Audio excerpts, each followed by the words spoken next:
I will start.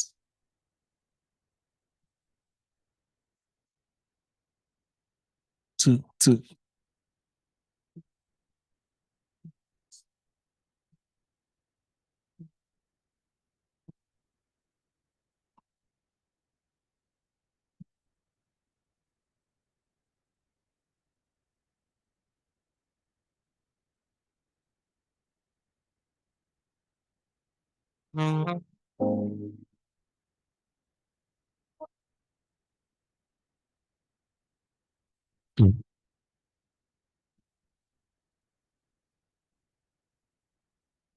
Two.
Good morning, everyone. We'll just start. My name is Adebayo Olajide. I lead the Energy Access unit of EMRC. And we are pleased to have co-hosted this technical workshop with the Office of the Vice President. And the technical workshop is aimed at discussing the market assessment that was carried out on Green Transmission Corridor and national content development in Nigeria. Our gathering this morning is to take stakeholder feedbacks and also inform stakeholder about the findings during the studies. And ultimately, this study is aimed at driving the energy transition for Nigeria and also promotes local manufacturing development, local manufacturers within the clean energy sector. We are pleased to have in our midst today dignitaries across various agencies and parastatals. We have in our midst representatives from AEDC, from AMDA. We have in our midst Engineer Jafar Diko, the Senior Technical Advisor to the MD of REA. We also have in our midst Engineer Shehu Haba Aliu, the Executive Director, System Planning, NISO. We also have in our midst Mr. Victor Adamu, the Senior Manager, Energy and Climate, Tony Blair Institute for Global Change. We also have in our midst Mr. Sadiq Wanka, the SA to the President on Power Infrastructure, Office of the Vice President. I want to welcome to podium Nadze Wawa to give the welcome address.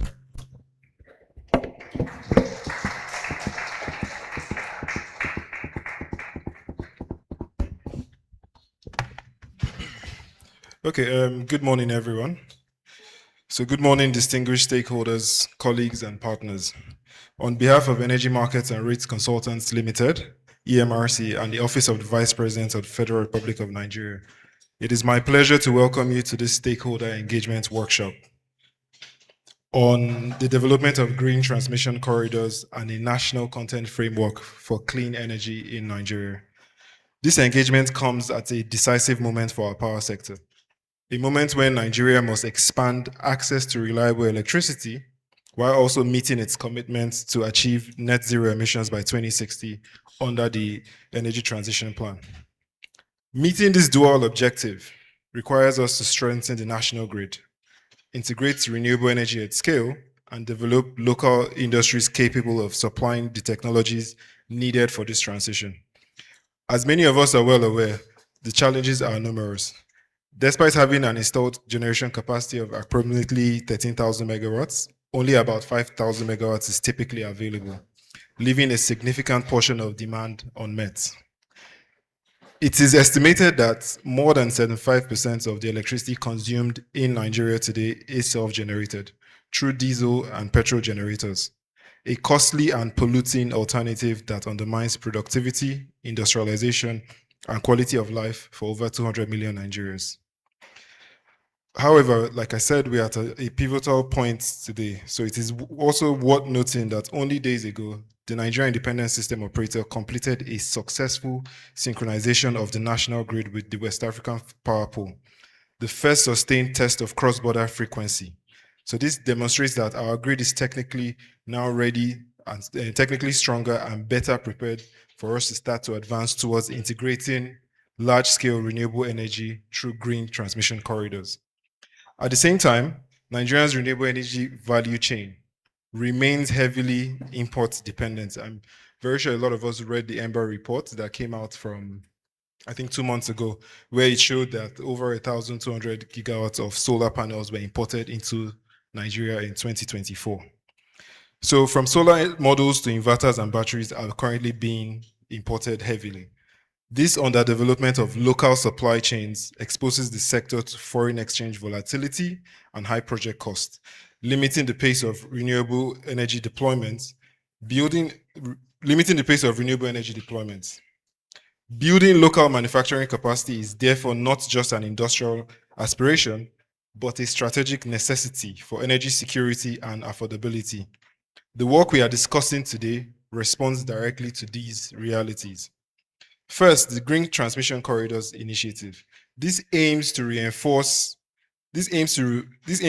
Nigeria's transmission grid and enable evacuation and integration of renewable energy into that grid.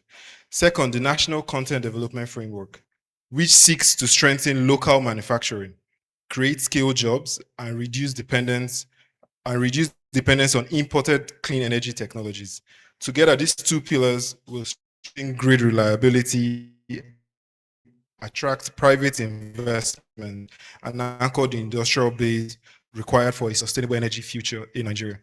Throughout the workshop, we will review the findings of the GTC market assessment and the National Content Development Market Assessments, and discuss the proposed frameworks for private sector participation, financing mechanisms, and regulatory alignments that can accelerate renewable energy integration into Nigeria's electricity network. Allow me to also acknowledge and appreciate our esteemed partners, representatives from across the sector who are here today, both physically and virtually.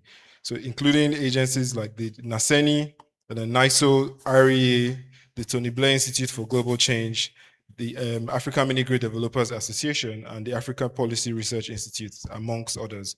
We sincerely thank you for your continued collaboration and commitment. I also wish to thank the African Climate Foundation for its invaluable support, because without them, we wouldn't be here today.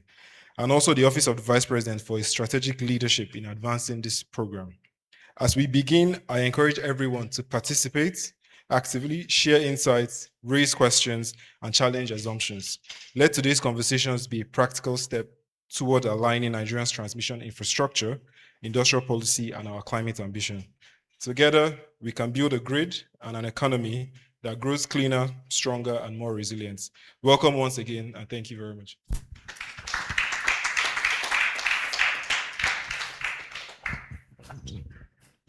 Thank you, Dozie. To introduce the projects to us and the reports, we'll be calling on Mr. Sadiq Wanka from the Office of the Vice President. Thank you.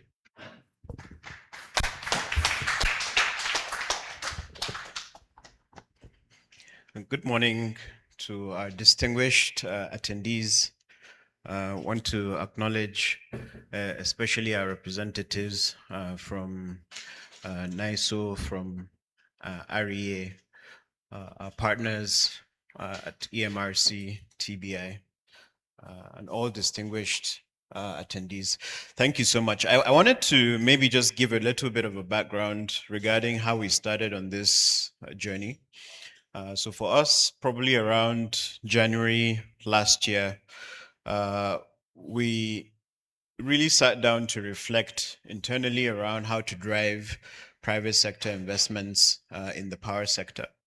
And historically, if you engage a lot of stakeholders, there's always pushback, right? Whenever you talk about investments in the power sector, people talk about lack of non-cost reflective tariffs and all of the other structural issues that we know exist in the sector.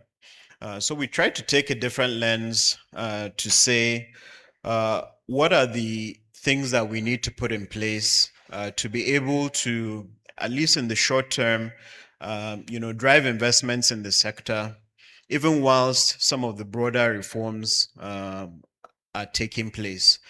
And some of the areas that we looked at, one is, transmission, as we're going to discuss today. The other is on driving local content in the power sector. But there are other areas that we'll be looking at, including the promotion of small hydropower projects, including setting up a financing vehicle for the power sector to drive long-term investments and to provide early stage and equity investments into projects. We've been looking at, and so, yeah, so those things, right? What is the other thing that I'm missing? Okay, so the idea is really, how do we ensure that, in the short term, that we're seeing progress in the sector and not really giving ourselves, excuses, to say, we cannot drive investments in sector. And if you look at what is happening, there's a lot of projects that are already happening in the sector, especially in the aftermath of the Electricity Act 2023. We're seeing a raft of investments, leveraging regulations that have been set up that allow ring fencing of projects.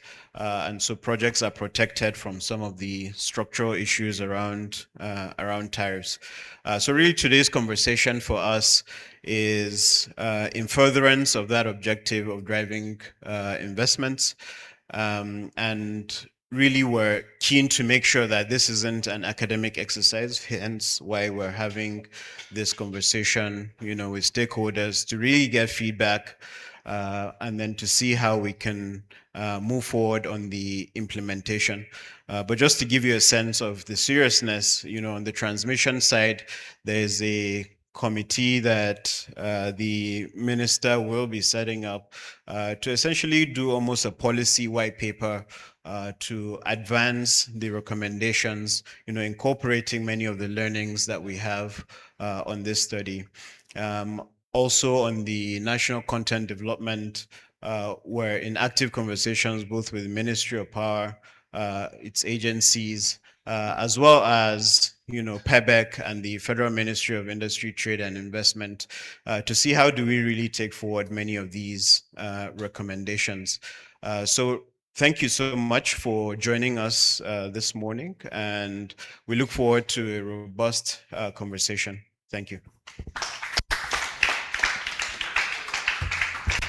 Thank you, Mr. Sadiq. We'll be having the first presentation, which will be on the National Content Development Strategy. And Omosede will be taking us. Let me not spell your surname. Thank you. Good morning, everyone. Firstly, I'd like to thank the distinguished guests for coming. I especially want to thank the Special Advisor to the President on Power Infrastructure for the opportunity to lead this important assignment. I'd like to also thank the African Climate Foundation and EMRC for making this possible. So I'm going to be presenting our findings on the national content, whilst developing the national content development strategy for the Nigerian renewable energy sector.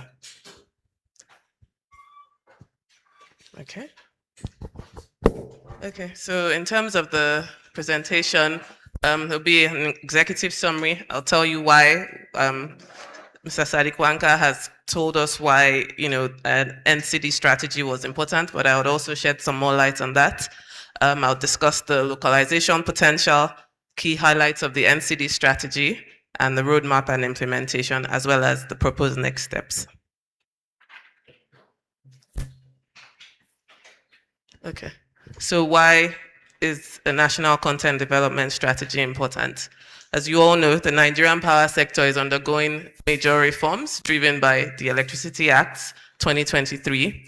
And as a result, there's going to be significant investments in the power sector, multi-billion-dollar investments. And if we do not think about how to localize some of that investment, a lot of the value created will be lost to other countries. Now, an NCD-led localization strategy can reduce our foreign exchange exposure, reduce project costs, and create skilled jobs and align with initiatives to promote domestic value creation. The first phase of this study was to conduct a market assessment to identify what the size of the market is, what could Nigeria potentially localize. And that market assessment identified an estimated $296 billion addressable market in Nigeria across critical power sector components, underscoring the potential for domestic participation. A multi-criteria analysis framework was then applied to that, to the potential opportunities we found. So we looked at things like how quickly can Nigeria participate in certain segments. So we looked at the market size, which is how we arrived at the the size of the market. We looked about complexity. So is there local capacity to quickly perhaps start to maybe manufacture batteries? So we looked at complexity, how quickly can the local market adapt to manufacturing or assembling some of these components. And we looked at where there's scale potential for exports. So through that framework, which I'll share, you see how we basically ranked components. So we found that tier 1 components scored the highest, and those were things like cabling, metering, O&M, and civil works, and we believe that they offer immediate potential for local manufacturing. And then the NCD strategy basically outlined the framework across 6 pillars, basically to say if we make recommendations across the 6 pillars, we would have a cohesive NCD strategy. Now, those pillars are regulation and standards, finance and investment, technology and industry, people and skills, monitoring and evaluation. The key part of implementing the NCD strategy is the governance framework, because like Mr. Sadiq Wanka said, we do not want it to be an exercise that's just kept in a report that's kept in drawers. We want it to actually be implemented because it has significant value for Nigeria and the power sector. And so we're proposing that it has a strong governance structure. An interministerial committee is proposed to help provide oversight and ensure alignment across all the agencies. Another thing that we're recommending is a local content development fund to provide dedicated funding. So like I mentioned, I'll provide more details as we go along. Thank you. Next slide, please. Next slide, please. Okay, so why the NCD strategy? So Nigeria's IRP estimates that the peak electricity demand will rise from 5 gigawatts in 2024 to 45 in 2045. And that means that in order to meet that demand, we would basically need $122 billion in cumulative generation investments, with renewables representing the largest share. And like I mentioned, if there's no targeted strategy, a lot of this value will be lost locally, right? We would import a lot of the equipment, and Nigeria would have retained minimal value. The sector, as we know, remains heavily dependent on imported components, which, as I already mentioned, exposes the projects to FX volatility and long delivery timelines. And so we believe that this NCD strategy provides a gateway to localize value creation, strengthen supply chains, and build industrial capacity to support this growth sustainably. Next slide, please. So the market size of over 290 billion exists in the sector. That's what our market assessment showed. And essentially, it's generation. It's made up of generation, the investments in transmission and distribution. So in order to support an investment of 122 billion in generation, you need significant investment in transmission and distribution. We estimated that 50% of the generation capex should be spent on transmission and distribution to be able to support that generation expansion. We also looked at the NESIP to see what the off-grid targets were. So for solar home systems, mini grids, and as well as the solar C&I, we identified what those targets were, what the market size is, and then accumulated all of that to arrive at the 290. So for off-grid, we said over 24.6 billion in combined investments is expected across solar home systems, mini grids, and C&I solutions. And this creates significant potential when you look across all the segments for local capture. Next slide, please. So what's the localization potential for Nigeria? So I mentioned that we used a multi-criteria analysis to basically rank components based on a number of factors: market size, complexity, local value addition. We looked at where there's inclusiveness for SMEs, for gender, balance. And then we found that this was the ranking. So mountain and civil works, operations and maintenance scored the highest. We also looked at where we already have advantages so that we can quickly demonstrate quick wins. So mountain and civil works, operations and maintenance, instrumentation, control, and metering were the top 3. And I'm sure that's not a surprise to anyone because those are things that we do really. Cabling, of course. And then lower down the ranking, you have battery storage and turbines and generators. And that's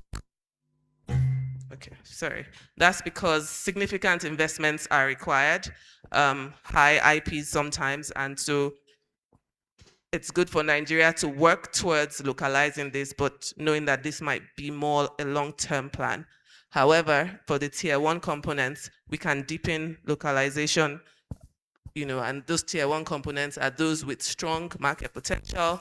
They've demonstrated feasibility for domestic manufacturing, and they have high economic impact. Tier 2 have the significant opportunity, but will require targeted interventions, such as new facilities, could be testing, technical partnerships, or standards enforcement to unlock full potential. And then, like I mentioned, for tier 3, these are strategic opportunities, but there's high barriers to scale before localization becomes viable. Next slide, please.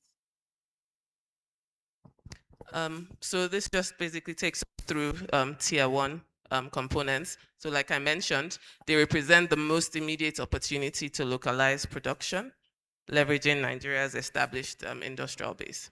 So we have mountain and civil works, O&M, instrumentation, control and metering, as well as cable. For tier 1, the real opportunity lies in deepening the local value capture through technology upgrades and supply chain integration.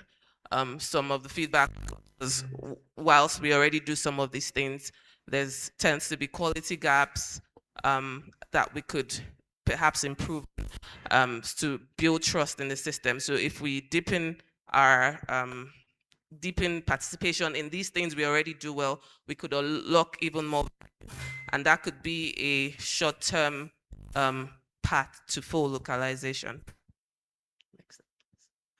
So tier 2, they hold the strongest potential to accelerate industrial growth because we are probably not doing them or doing them well enough, and that way we can increase our participation in emerging value chains.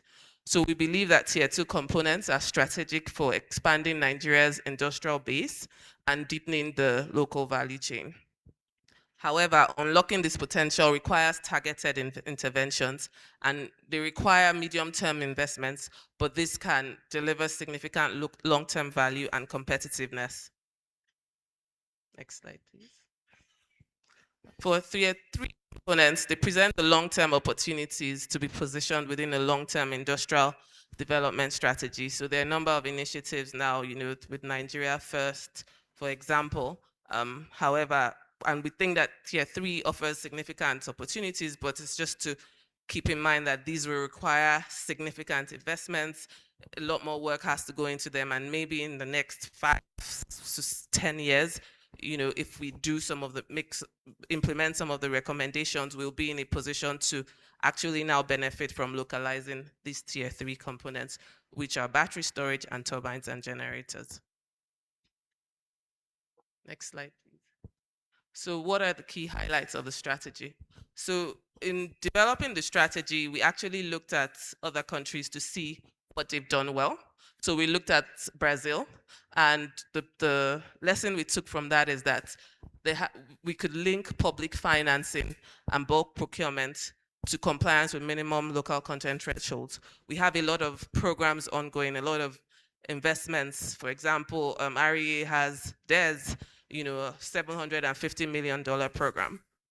So in developing programs like that, Brazil thought to link, minimum content requirements for participation, and that's one of the things that we considered in developing the strategy.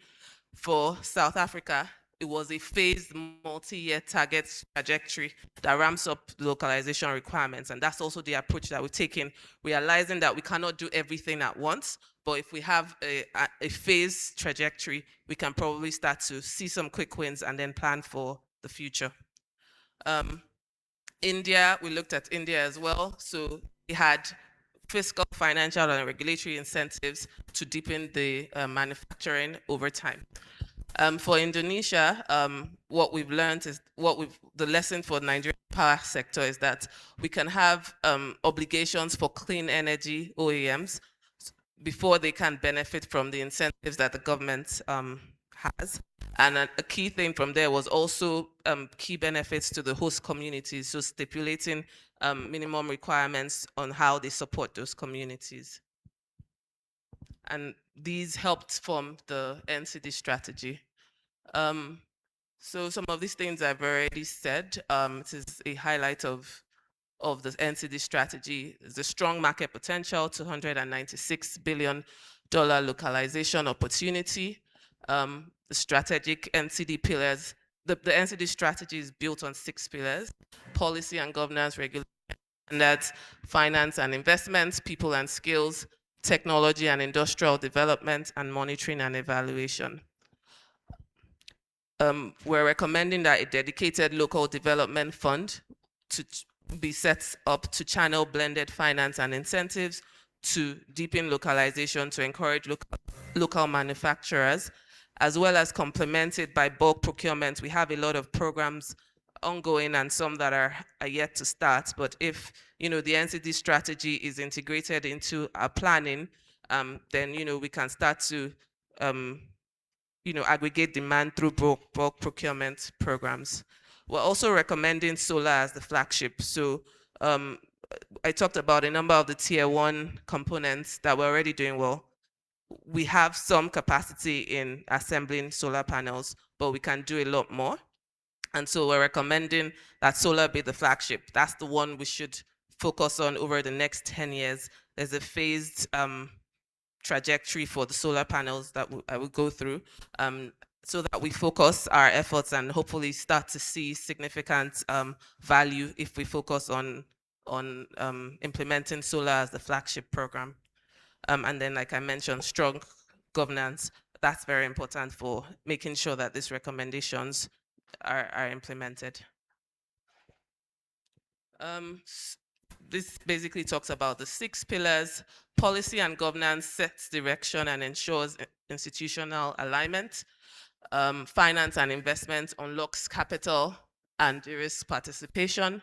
People and skills ensures transfer of relevant knowledge and a pipeline of skilled workforce. Monitoring and evaluation ensures accountability tracks progress.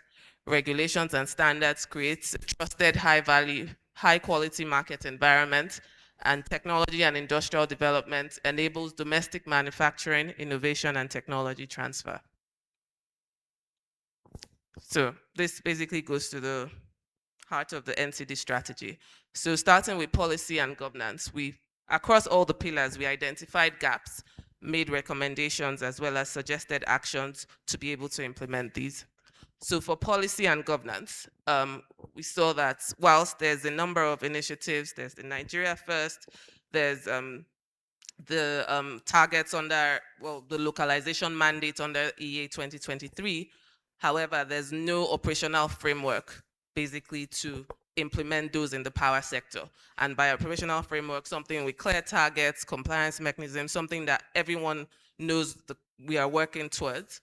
And so one of our recommendation is that basically the A 2023, the SIP, and the Nigeria First policy be consolidated under a single national content development framework so that there's a unified basis for localization across the power and clean energy sector.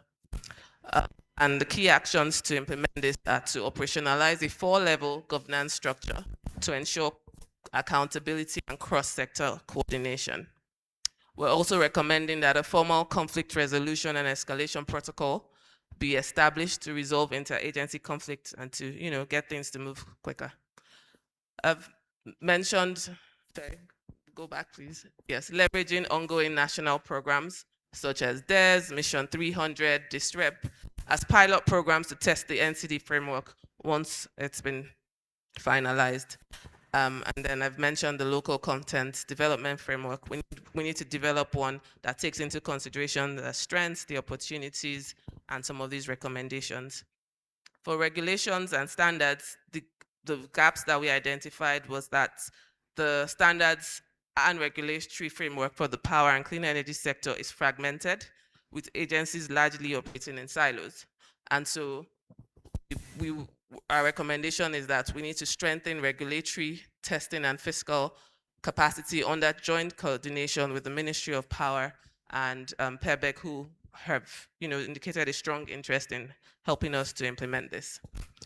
So some of the key actions is review and update NERC's local content regulations. So NERC has local content regulations which are in the process of being updated. That's very important to help us as a country know what the targets are and what we're working towards.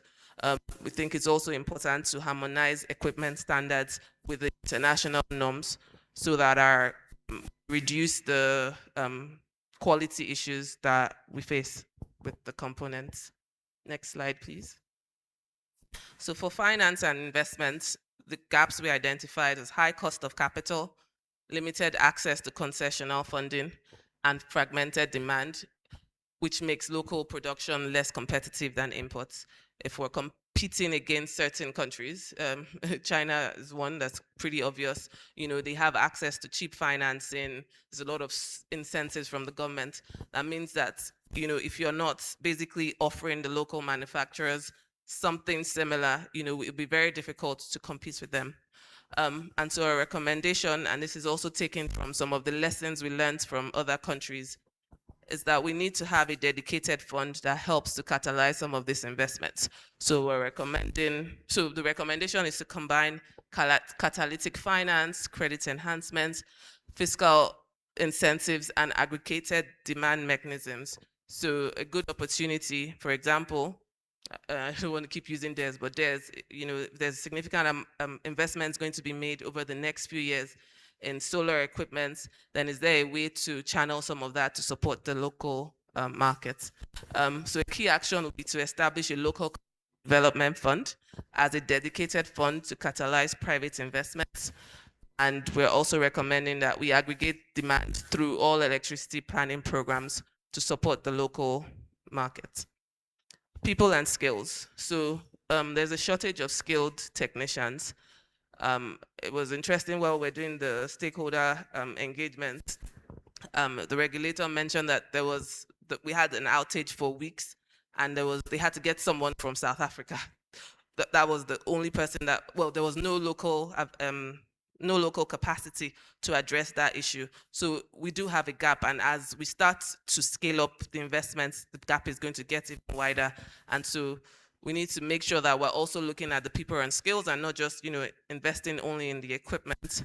And so we're recommending that a national skills development program be developed.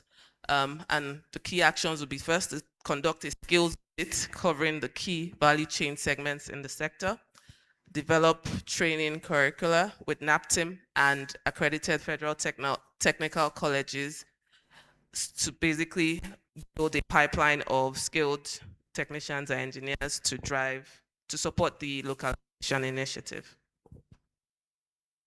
Next slide, please. Okay, for technology and industrial development, we identified gaps such as limited backward integration for key inputs. The Nigeria's raw material base basically remains largely unprocessed, and so there's a disconnect between mining and manufacturing. So our recommendation is to promote ventures with original equipment manufacturers, incentivize backward integration, and implement a raw material strategy to strengthen Nigeria's industrial base. The key actions would be to introduce phased localization requirements for cells, glass, frames. So those are important, for example, if we're making solar the flagship. So if we introduce phased localization requirements, and then we can start to tackle some of these components that we may be able to localize within the next few years. And as I mentioned, incentivize backward integration. Monitoring and evaluation is the next pillar, and it's very key. The gap that we identified was that there's no unified mechanism for tracking localization.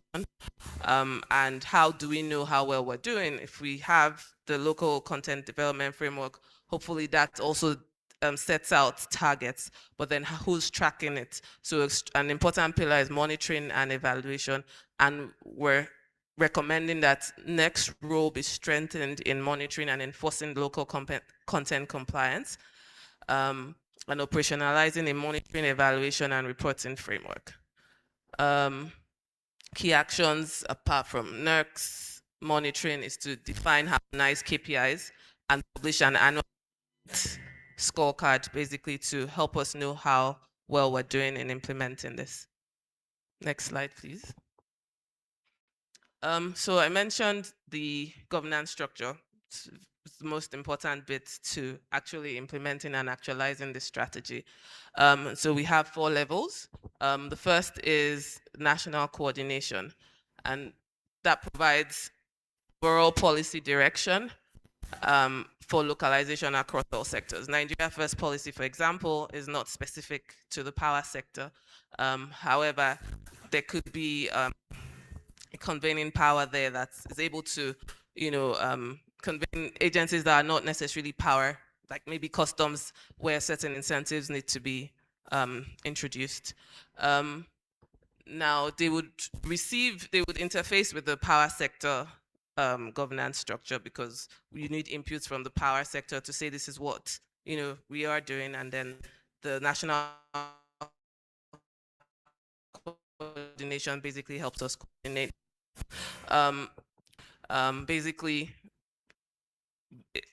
Basically spearheads that national coordination, and we believe that the existing PEBEC governance, which is chaired by the vice president, could be leveraged for national coordination.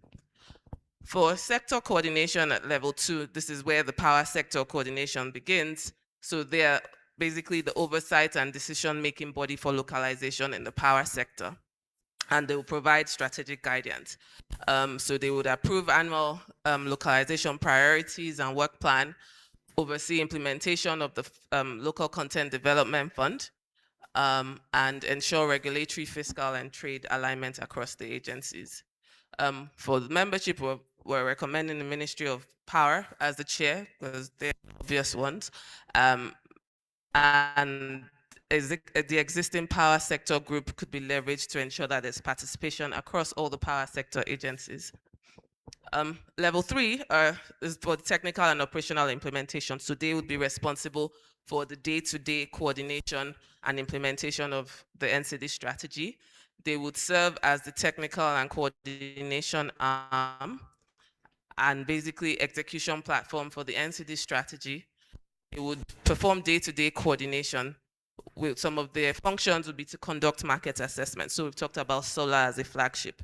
They would want them to engage with solar manufacturers. We'll want them to basically implement, sorry, the screen is, I can barely see anything. Basically facilitates investments from the fund, from the local content development fund. For membership, we're still in consultations to see what institution is best placed to basically facilitate that day-to-day coordination and liaise with the sector coordination at level 2. And finance, like I mentioned, is a big part of making all of this work. And so financing and compliance. So basically, we've talked about having a dedicated finance fund, basically to facilitate concessional funding for localization. And basically, we know that it will be housed by a finance institution. We would like the finance institution to maybe have some matching funds, and we'll talk about how we expect that fund to be funded over the next few years. Next slide, please. Okay, so I've talked a lot about the local content development fund. Like I mentioned, it's how a lot of countries were able to facilitate localization very quickly by having dedicated funding. And so the expectation for this fund is that it'll be able to leverage private and donor capital through blended finance instruments, provide working capital support for qualified local manufacturers. It could co-finance testing, certification, and standards compliance, accelerating market entry and improving product quality. Could support research and development, skills development, and supplier capability upgrades, and act as a transparent risk-sharing mechanism under the NCD framework. So the proposed funding is, I guess, again, still open to consultations, but we've considered a levy-based contributions. So is the market, for example, able to support a localization levy across the electricity market transactions? Can donor and development partners contribute to this fund? Maybe they can help with the seed funding, and then we build it up as the market evolves. And then we've also talked about private sector contributions. If we can mobilize co-investments from local finance institutions and private investors through blended finance tools, that would be another source of the fund. Next slide, please. So in terms of roadmap, like I mentioned, it's best to do this in phases. So we think that phase 1, which is over the next 3 years, is to basically set the foundation and gain market confidence. So develop and publish the local framework, operationalize the government structures, seed the local content development fund, commission national testing labs for the solar, for renewable energy equipment, and absorb existing assembly capacity through demand aggregation using the existing programs. Phase 2, which we anticipate will be in 3 to 7 years, is basically to expand local component manufacturing, frames, glass, junction boxes, inverter assembly. We can scale, also now scale the local content development fund through levy-based contributions, because we're hoping at this time the market is a bit stable and can perhaps afford some of these levies. And then in that phase, we want to start to see compliance obligations embedded in procurement rules. Phase 3, I talked about battery being a long-term plan for the NCD's framework. So we can start to attract cell manufacturing. Of course, we would have done the work before then, but by that time, perhaps we could be ready maybe to start doing some battery assembly, want to develop recycling capacity. And we hope that by that time as well, Nigeria has been established as a solar manufacturing hub for West Africa. So I also mentioned the solar manufacturing, solar as the flagship. So the roadmap essentially would be over the next 10 years. Phase one will be to ramp up the module assembly. You already have some assembly, but certainly not enough. So phase 1 will be to basically ramp that up, support R&D, and see how R&D and also some of the components, see how we can start to produce them locally. Phase 2, which we anticipate will start in 2028, can begin commercial frame production and solar grade glass lines. Phase 3, I can't see anything. Phase 3 would be, sorry, I'm gonna try to come this way. Okay, and I still can't see. But by phase 4, we hope that we would have a strong solar assembly manufacturing market, and we expect that the manufacturing roadmap would replace imports with locally assembled manufactured modules, achieve progressive local value addition. So we're starting out with, some of glass frames, then, we move to the junction boxes. So basically a phased approach. We expect it to also build skills, testing, and R&D ecosystems, embed recycling to recover materials and cut lifestyle costs, as well as create quality jobs and strengthen SMEs. Next slide, please. Okay, so I guess I'm rounding up. So in terms of next steps, we've talked about the NCD strategy, the pillars, that the market assessment, basically the size of the market. There's a huge opportunity, suggested what pillars, what recommendations could be implemented under the pillars. And basically this next steps helps us get to start implementing. So the first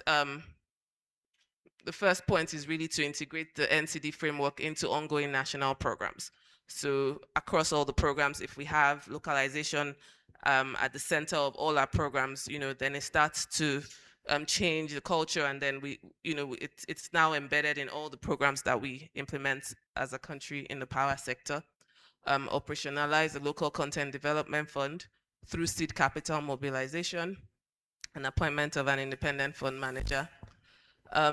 NERC's local content regulations is very important for basically setting targets and ensuring enforcement of those targets for utilities, developers, and manufacturers. Implementing the 4-level governance structure to ensure interagency cooperation and coherence, and launching pilot manufacturing and testing projects in priority value chains, such as solar modules, transformers, and cables, using concessional financing from the local content development fund and development partners. And I think that might be the last slide. Yes, thank you. I'll just move back there. So I'll be happy to address questions if there's any.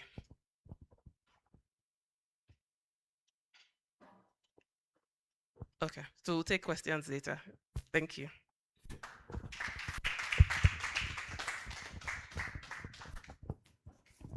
All right, thank you, Omosede. That was a very deep research, and I like the idea of the tier thing, right? It shows a clear path to achieving national content development.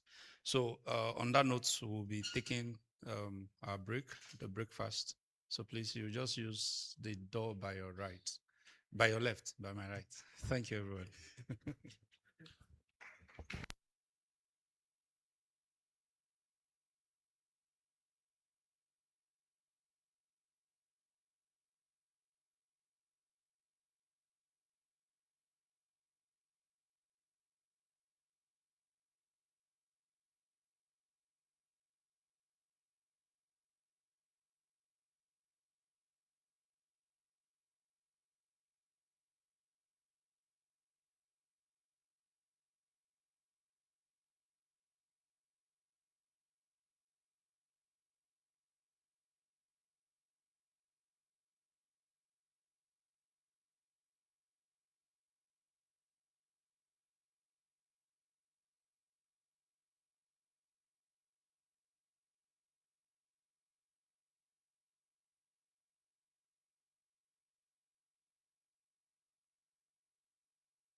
Please, it would be good if we can just take our breakfast. We have a limited time. Thank you.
Welcome back, everyone.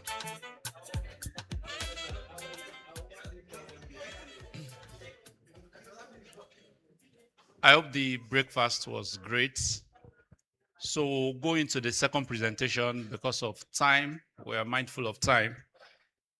We'll be taking the presentation on the green transmission corridor. A market assessment also was conducted in that regard. And Mr. Engineer Ayotomiwa, Adekahunsi, will be taking that for us.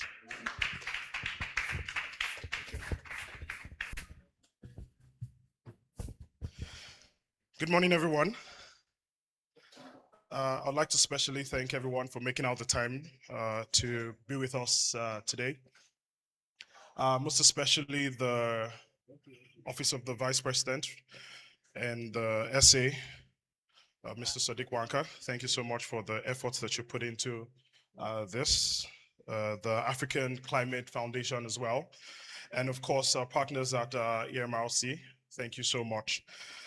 Today, I will be discussing about the green transmission corridors, and more particularly how the independent power transmission framework can work. It is a desire to be able to design a green transmission corridor that would allow private investors to participate in building out transmission infrastructure. And in my presentation today, I'll be discussing, how to attract private participation. I will be speaking about some of the corridors and the yardstick in picking out this project, and also how it aligns with the current Electricity Act of 2023, and also some thoughts around some policy development to ensure that private sector is comfortable with building out this infrastructure. Can I have the next slide, please? Okay, so this essentially summarizes what I've just said. There's a transmission for funding gap between 17 to about 42 billion US dollars. And I'm sure that everyone in this room is well aware about the underdeveloped transmission lines that we currently experience, even in the sector. Even though there has been some grounds covered in the past few years, you'd agree with me that a lot still needs to be done. And that responsibility cannot be left alone to the government to build out. We need to come up with a structure that allows private partnership, and private running of transmission grid. Also, we have a lot of renewable potential across the country, right? And if we were to unlock this renewable potential that Nigeria truly has, then the backbone is a good transmission network. Okay, next slide, please. In this, our objectives is to come up with viable opportunities. Okay, and I would, showcase some of the framework that we used to decipher or determine what corridors could be viable and could be of most interest to private sector. Also, we tried to decipher a lot of the regulatory framework that we currently have and what might need to be added, into it. Then we did some form of system evaluation as well, and then we did a lot of learnings from global lessons. So we had some benchmarks, most notably Kenya and India were one of our biggest learning points. And then we decided to also come up with some form of pathway to success in attracting private investment, and of course, including business models, procurement strategies, and de-risking tools. And of course, we came up with a financial model as well. Next slide, please. The next one, please. Thank you. So again, for context, right? Currently, we have an installed capacity, a generation installed capacity of about 14 gigawatt, right? But averagely 4 to 5 megawatt is reliably delivered to Nigerians across the country. We have over 20 gigawatt worth of self-generation, within the country, mostly from fossil fuel like diesel, and gas. Okay, and this, underscores the inefficiencies. And of course, knowing the kind of potential that we have in Nigeria for renewable, you'd see that there is a huge gap to be able to fill. And how to fill this gap has to be at scale. And if you're talking about doing anything at scale, then you're also talking about a transmission backbone to be able to wheel that power back to the grid or to credible off-takers across the country. Okay, and of course, we're fully aware about some of the grid stability challenges that we have been plagued with in the past couple of years. The visibility problems that we have, due to the poor implementation or bad SCADA systems across our transmission network. Okay, and it's also been determined that 17 to 42 billion US dollars would be that investment that has to be made before the year 2045 within that sector to see some form of change within that sector. Next slide, please. So another, just to lay it out properly on a legal and regulatory framework. Okay, so the earlier framework, the investment in electricity network regulation was established as a foundation for private sector investment in network infrastructure. But then you would notice that it was a bit difficult to have a pure play in transmission. And that has kind of been solved with the new Electricity Act that we have, which poses, a great platform, where you can then invest purely in transmission infrastructure. Okay, so you have the independent electricity transmission network that allows even state level licensing, opening up the sector to private-led investment in green transmission corridors. Next slide. Again, like I earlier mentioned, there's a massive renewable potential across the country. Up north, in the northwest and things like that, you have huge potential to harvest a lot of solar energy. When you go around the southwest coastal region, there is, massive opportunity for wind energy. Around, places like the Benue, Kogi, Taraba, there's huge potential for hydro. Then biomass around the Middle Belt area and geothermal around the Plateau and the Bauchi areas of the country. Next slide. Now we're getting to some of the nitty-gritties of, corridor prioritization and corridor selection. Now, it's always very important that the first yardstick has to be a demand-centric area. For private sector, it's very important that we're not building out infrastructure in a way where we're building it and then the demand will then follow afterwards. And this is where, and I'll be also speaking, on that even on later slide, the role NISO has to play in determining and finding and researching demand-centric areas. And why is this important? Because on day one, you want to be able to wheel a lot of power. You're not thinking only about demand now, you're thinking about that demand expanding, so that in the designing of the project, you've also been able to design even for future expansion. It's very important. Another thing that you need to also consider very closely is the generation and transmission coupling. Okay, so how ready, is the infrastructure in and around that area, and how quickly can you integrate with, the generation company, the renewable generation company in this case.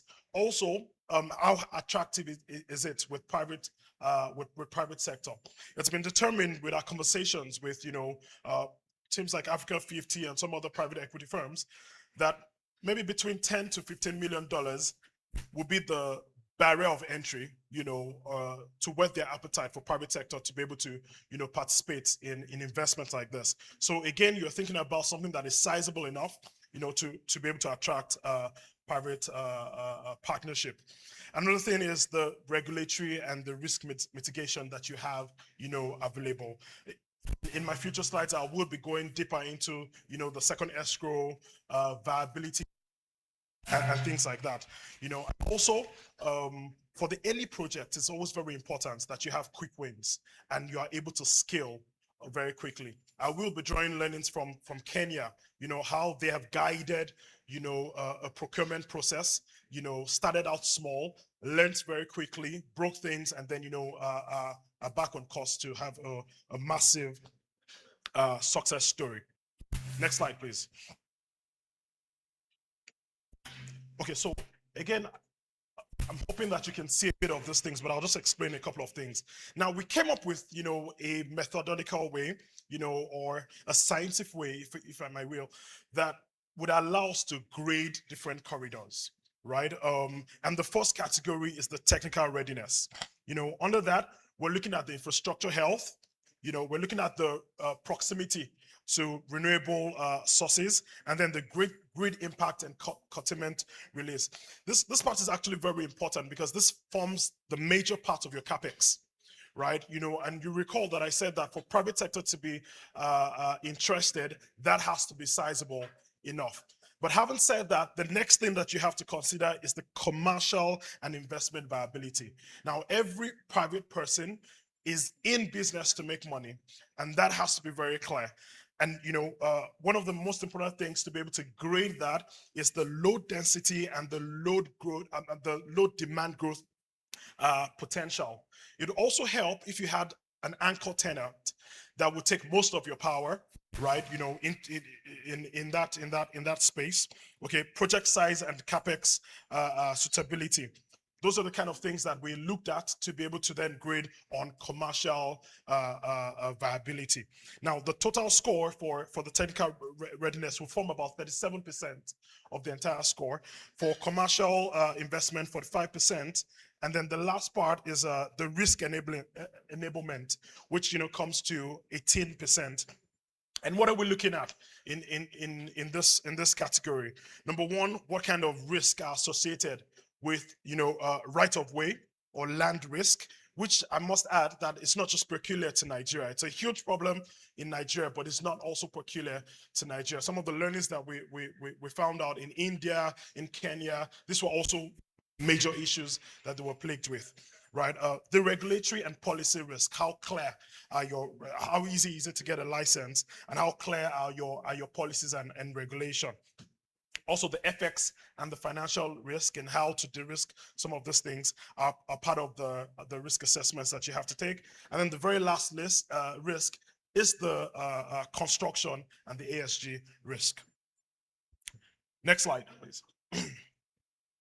Now, we identified, a couple of corridors, most notably the Abuja West Main Idu corridor. I'll speak, in future slides more extensively about this corridors, but this is the highest ranking corridor that we have. We're scoring at 89%, and we have the Kano Turakawa Dakata Spor scoring 83%. The new Apo Maraba scores about 76.2%. And so on and so forth. Next slide. So I get into speaking about the corridors. Okay, the Abuja West Main Idu. Now, we discovered that, there is a solar plant who is desiring to expand up to 100 megawatts, okay? And we can evacuate that power, on that end and take that power all the way to Idu. If you live in Abuja, you would know about Idu. Idu is an industrial cluster. Most of the power that is being utilized in Idu at the moment is self-generated power, right? The distribution company, Abuja Electricity, is unable to meet, in totality, the demand of that cluster. Okay, so this would bring additional capacity to provide that cluster, with the much power. And it's interesting because we run a mesh network, we're able to deliver power not just physically but also virtually along the way of that corridor. Now, that table is not very clear, but I'll just read out what that table says. Okay, so along that corridor, we have the Katampe 3 by 150 MVA. Currently, it's about 96% loaded, right? You have the Katampe 1, Dawaki 132 kV DC line, also about 99% loaded at the moment. We have the Dawaki Kubwa, 92%. And we have the Katampe to Apo 132 line, also 82%. And what we've done now is once you evacuate power from that renewable source, all that congestion is you find out that there is relief on all of those. So speaks to the fact that you're able to deliver power not just physically to the Idu cluster, but you're also able to provide relief for all the along that corridor, all the substations along that corridor.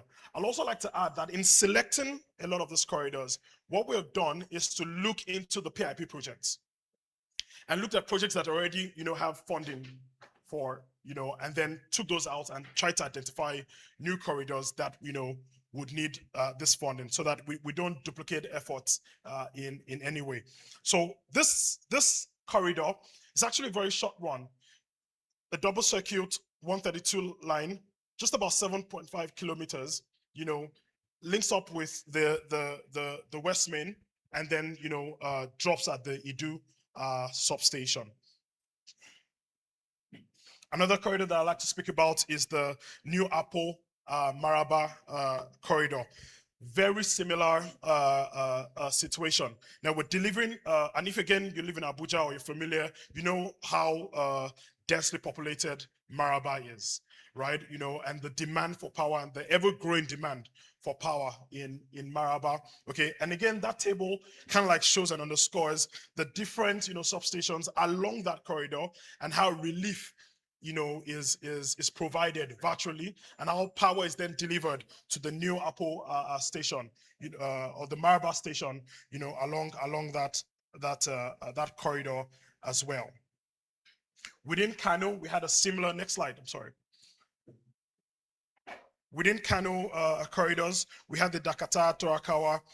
We also had the Gagarawa. There's a potential 100 MVA a solar plant from Gagarawa that can be evacuated, and then brought into urban areas in Kano, and again, same scenario. You have a lot of congestion along that way, and then once you're able to impute that power, you not only meet the demand of the ever-growing cluster, but you also then provide a lot of relief along the way. Okay. So let's skip. Next slide, please. The next one. Next one. Thank you very much. Okay, so private sector investment. Now we next slide, please.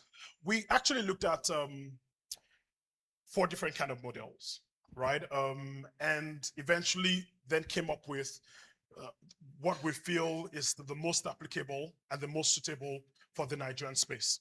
Okay, the first type was the whole network concession, and that's essentially private partners, operating and maintaining existing grids, or building out just like grid extensions and things like that.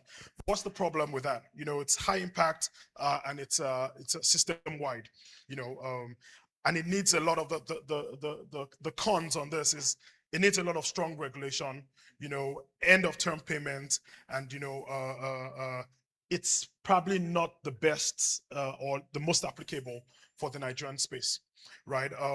And then we looked at the independent transmission project, okay, which again is what we think is the best solution. Why? Because again, it's a smaller type of project, right? You're building out infrastructure, owning that infrastructure, and we looked at what kind of revenue models that can work, and looked at the availability kind of model where once you build out, you're more or less secure on the side of revenue. It's easier to finance, they're lower risk, and of course you have the end of term issue as well, right? Like I said, it's in limited scale, right? But again, we feel that's an advantage, for the Nigerian space. Then we looked at the privatization. Again, kind of like similar to the whole network concession, but again, it's like the total sale of a state utility.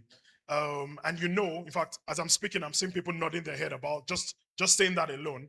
If you're familiar with the space in Nigeria and how privatization works, you know that it's a bit difficult to make that work in the context of Nigeria, right? Because again, the kind of exposure that you're going to have politically, and you need this to run like a proper business, right? It's end to end, right? So all the national security concerns, all the political interest, might hinder the effectiveness, of such a business.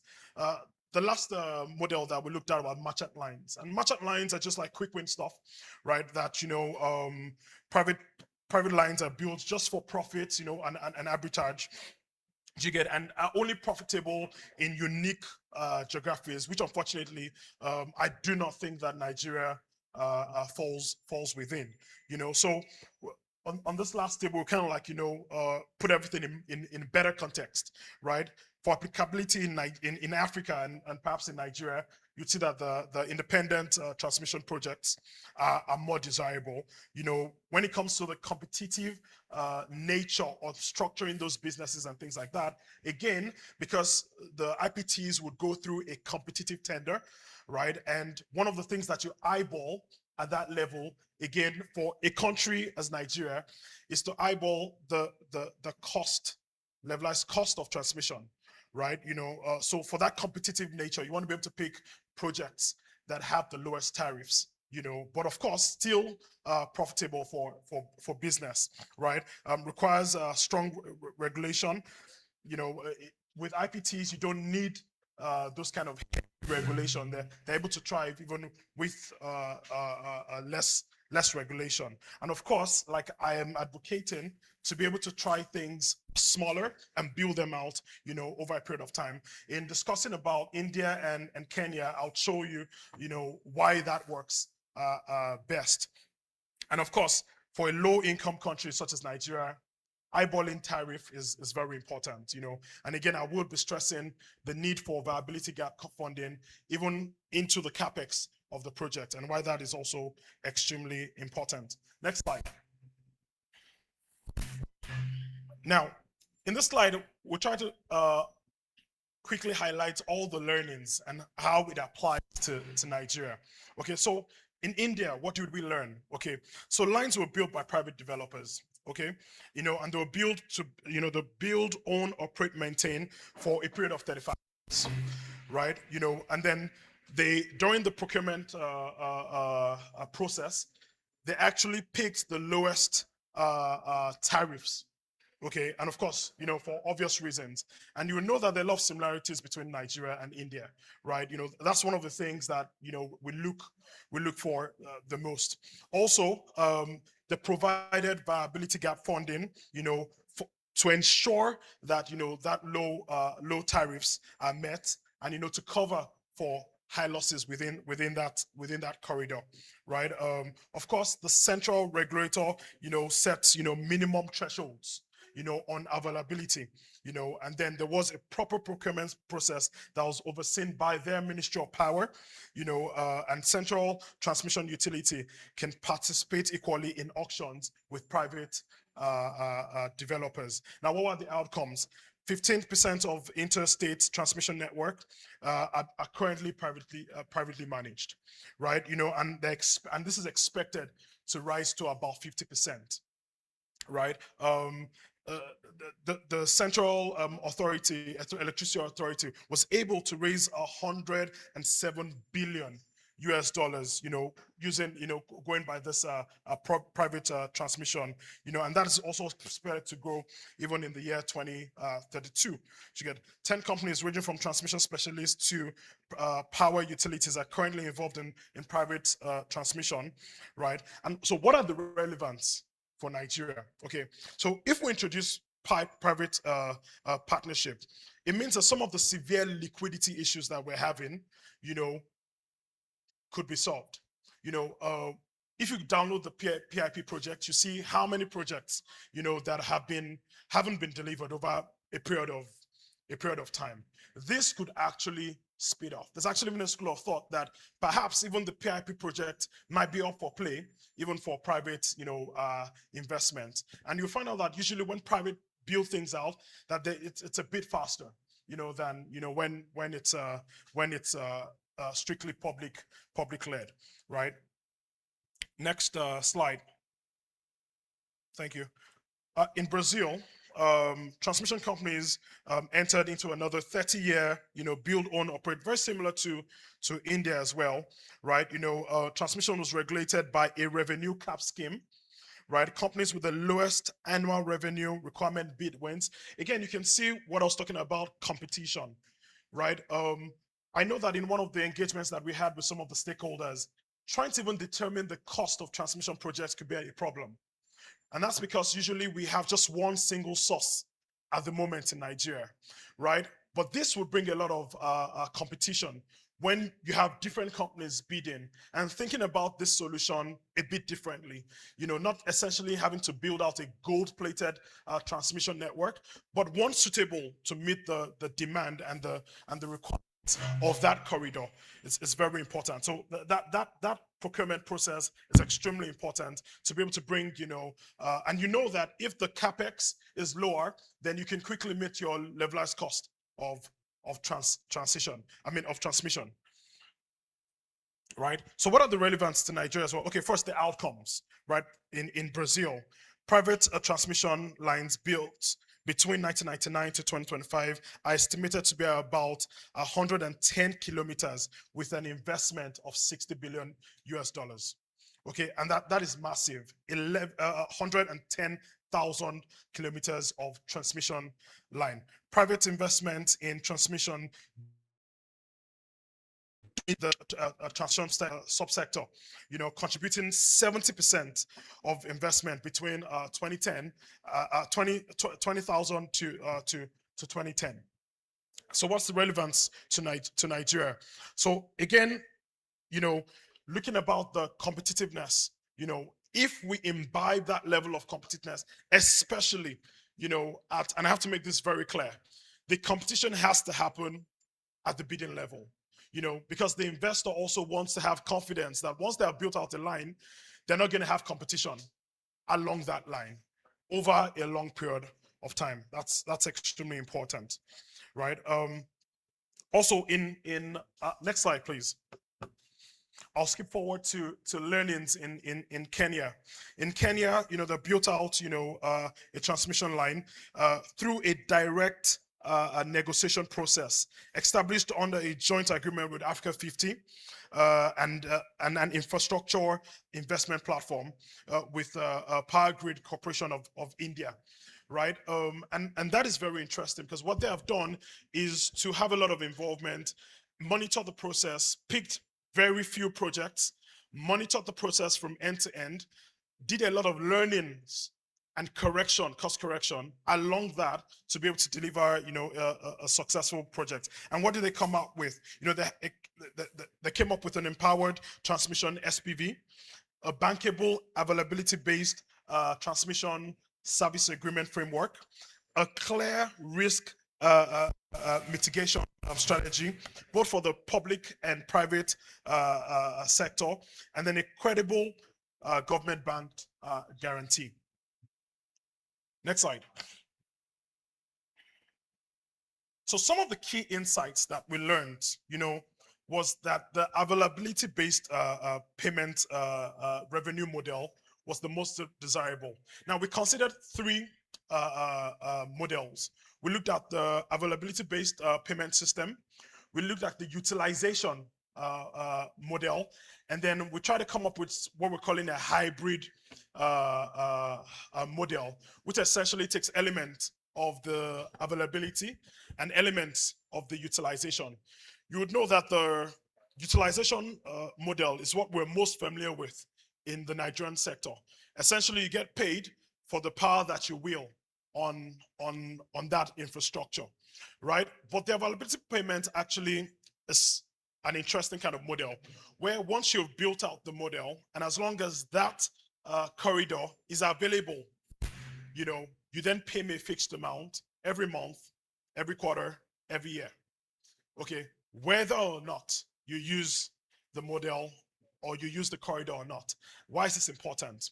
Now, private sector, one of the most things is that they must be able to retrieve their cost of capital. They are looking at ROI the most. So they need a lot of stability. And you find out that the availability-based payment provides that sort of stability that private, sector most desires, right? So predictable revenues and reliable performance. Now, I must give a caveat to this as well. And that's why there has to be that handshake and a thorough study in picking out these corridors, because you don't want to have a situation where you build it and they will come.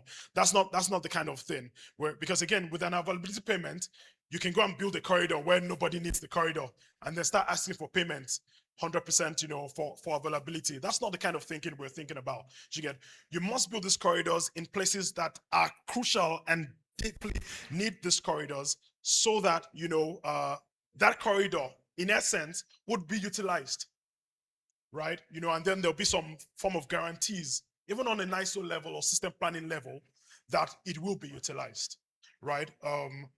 But that's it. Another thing we learned was the procurement framework, which I'd, emphasized earlier as well, that it had to be a competitive tender, that has to be led by a multi-agency committee. We're thinking TSP, NISO, NERC, Ministry of Power, to come up with an actual competitive tender, and then to appoint, a bid process coordinator, similar to what India has, to properly evaluate, and manage the auctions. Because you remember, one of the most important things that will have to come out from that competitive process is to be able to identify, the lowest capex, but more importantly also lowest tariffs.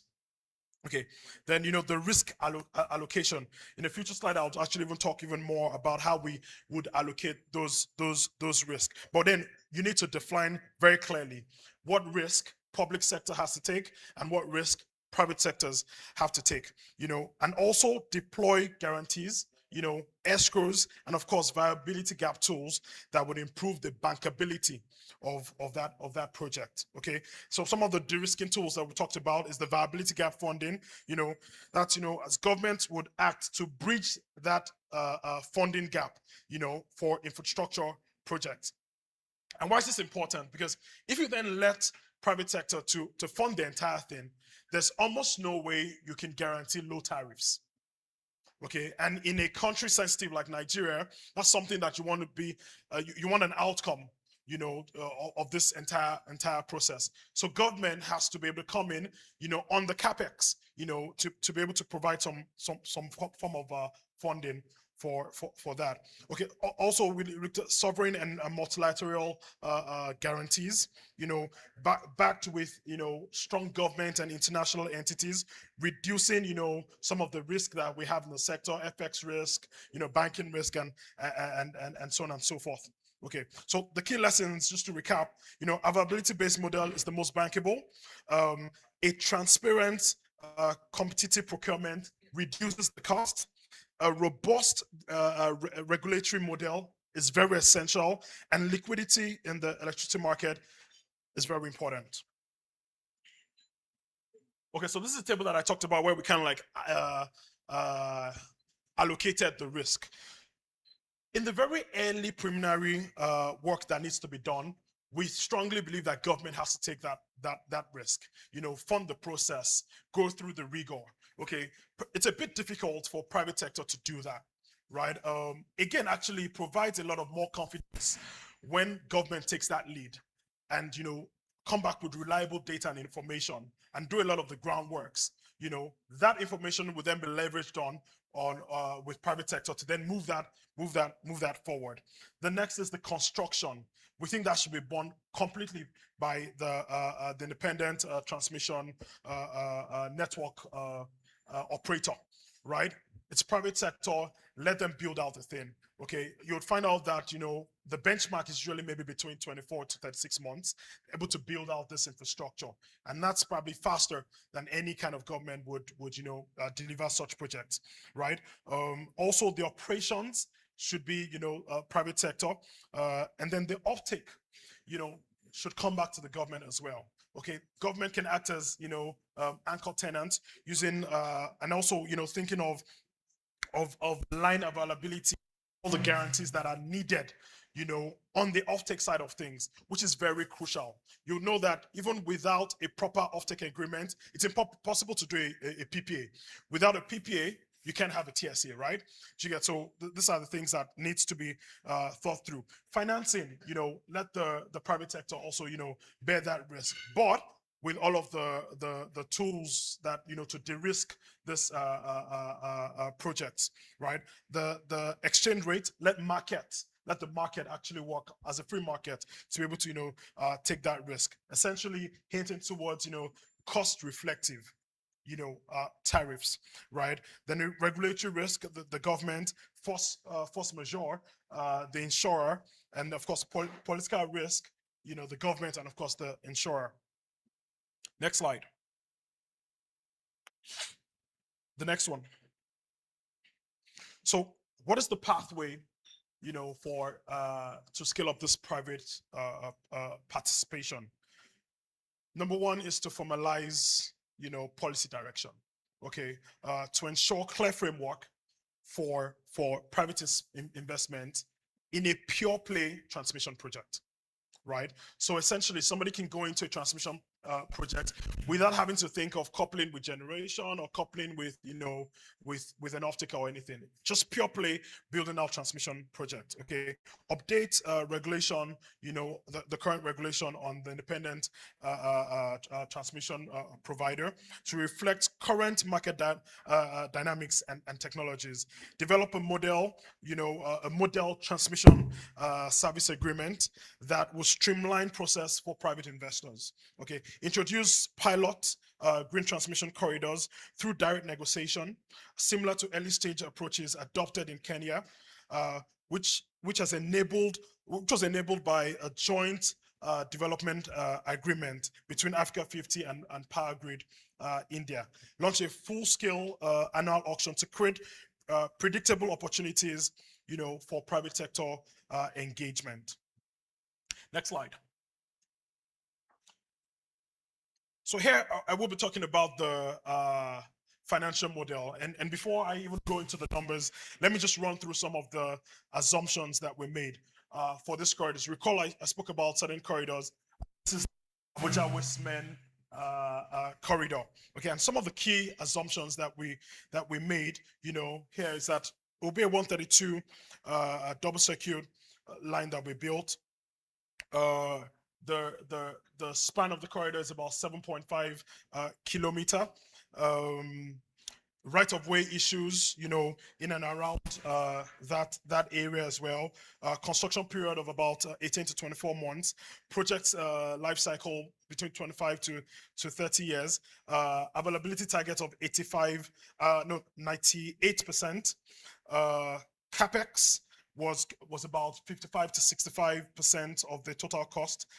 Right of way 7%, EPC 5%, and we kind of like benchmarked it, you know. So again, this corridor would fall within the 200,000 to 250,000 per kilometer, right?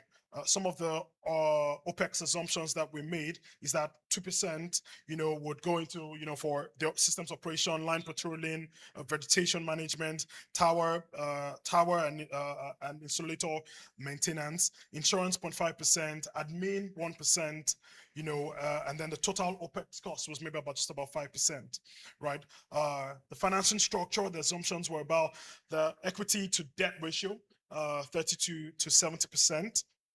And we kind of like did a blended finance. So in our model, it allows for DFI funding, even all the way to commercial bank funding, so grants and things like that. So we came up with, you know, a weighted average weighted capital, a WACC, for this project. And some of the revenue drivers that we looked at were the three models that we talked about: the availability model, the utilization, and of course we tried to do the hybrid model. I will speak about briefly again about the hybrid model and some of the things that you need to eyeball if you must go through that model. But ultimately, what we advocate the most is the availability based payment. Okay, so total capex for this project is about 14.7 billion. Okay, and then debt to equity ratio 70-30. The WACC was 14.1%. Net present value was 1.9 billion naira, which demonstrates it's cash positive, that it's a profitable venture. The IRR was 21.1. Payback period was within 6 years.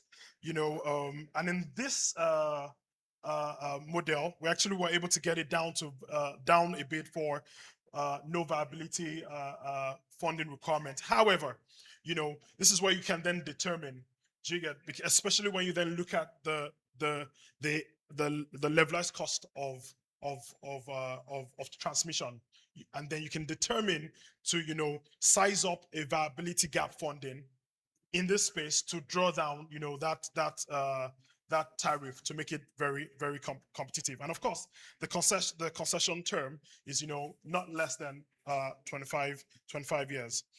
Next slide. Very similar figures for the Apo Maraba line as well. Total capex 16.2 billion. Same equity to debt ratio. WACC pretty much the same thing. Positive MPV. IR was 14.3%. Payback period within 7 years. Similar without viability gap funding, which shows that it as a business it can stand on its own. Right, but then factoring in some of the nuances of the electricity market in Nigeria, that's then how you can then properly size, that viability gap funding, eyeballing the cost of, of the transmission tariff. Pretty much similar. Next slide on the Kano cluster as well. Here we actually were able to determine. Next slide, please. Here we're able to determine that you would need, and you would see why. If you compare the capex of the last two projects and this project, you see that it's almost by 50% higher. And of course, you can see how the viability gap funding jumps out immediately off the back to make this profitable for private investment, right? So you need about 6 billion, of subsidy on the capex, to let that work on its own. Next slide. Now, I kind of hinted on this on the previous slide, but I'll just go into more detail. Okay, availability. You have you can predict your cash flow, so you can predict your revenue, right? It's the most bankable option, right? Because you can set up, your spreadsheet. You can take that to anybody. They understand the model, and then they can pay for it, right? So when it comes to revenue predictability, you are able to, assure whoever is financing and give them that level of confidence. Unfortunately, that can be said about, utilization, because again, for whatever reason, if the demand drops, then you don't get paid, right? Or if the generation goes off, you have a problem. And sometimes it's hard to be able to determine or properly predict this kind of scenarios. And in fact, that is the entire job of a team like NISO, right? To be able to then, do system planning, to be able to understand how that works. And that's why, again, I believe that NISO plays a crucial part in this venture, right? The off-taker risk is born. You don't have to bear any off-taker risk to get on the availability model. But you're gonna do a lot of that when you're doing the utilization, right? And I know, like I said earlier on, that's not the practice that we have, and it might be, a bit alien to us, right? And that's why we're also then thinking about the hybrid approach. But that hybrid approach also tilts a lot more into availability than utilization. And I'd like to reiterate that if the project is properly planned out properly with NISO in the core, that you actually would be able to deliver an availability-based project. Because essentially you'd have a corridor that already needs a lot of demand, has a lot of stranded energy, right? That, that needs to be evacuated, right? So in that sense, you're actually doing utilization and availability at the same time. But then you then have the revenue model, at an availability level, right? So for emerging markets like Nigeria, that might be something to look at. And in designing, and how do you determine, how much do you lean into availability vis-a-vis utilization? One of the things that you need to eyeball is the break-even analysis, right? You must be able to have enough revenue to cover at least your OPEX and your cost of capital, right? And we think that once you do that, then you have a bit of leeway, to take on some more risk, right? So once you have that figure, you would be able to determine how much you're leaning to availability vis-a-vis utilization. Next slide. Now, in some of the models that we did, just like I said, you would see that the utilization and the availability are about the same point, and and you have the most profitable is the availability payment, and you can see that it just clearly stands out, in terms of the MPV and the IRR. I believe this has come to the end of my presentation. Thank you all for listening.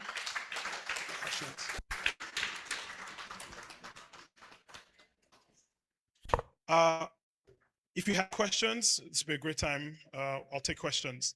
Questions? Do I give him the mic? Or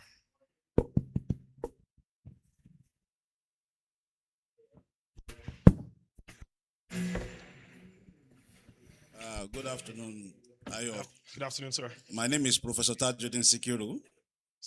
Thank you very much for your wonderful presentation. Sir. Please go back to your slide. I have a few questions, although I came a bit. Back to slides, please. Back to the slide, please. I came a bit late. Sorry, apologies. So two questions I have for you, very critical one. I like the idea of this green corridor. I mean, we can't develop without having private sector play in expanding our grid. That one is not something that we need to be debating. The key question is, how do we model it? How do we de-risk it? And then this is where we need to think properly. The first is from your slide. I didn't see where you mentioned who pays for it, who is providing the risk guarantees. Is it government-based? If it's government-based risk guarantee, why do you choose that kind of model? Could we have choose something else? We have generation on one end, we have distribution on one end, transmission is sitting in the middle, right? Although transmission is the core business of government in any country, but that can be in operation. It doesn't mean in construction. You understand what I'm saying? So NISO can manage and NEC can manage operation. But when we're talking about, so when you meet the technical specification, it's not the risk, the national risk, because you are not the one managing, but you are talking about infrastructure. Now, for infrastructure, it's business-based, right? And for the business, in your model, who is paying for it? Who is providing the guarantee? I want to understand that one first. What is the guarantee mechanism? Then the second, if I know that one, then I can add my second question so that I don't load you with too much. Let me get this one after the other. Thank you. Thank you so much, sir. So again, if you can show my slide on the risk allocation framework, that could also, I think that's Please, can 22. I put that slide up? Yes. 22.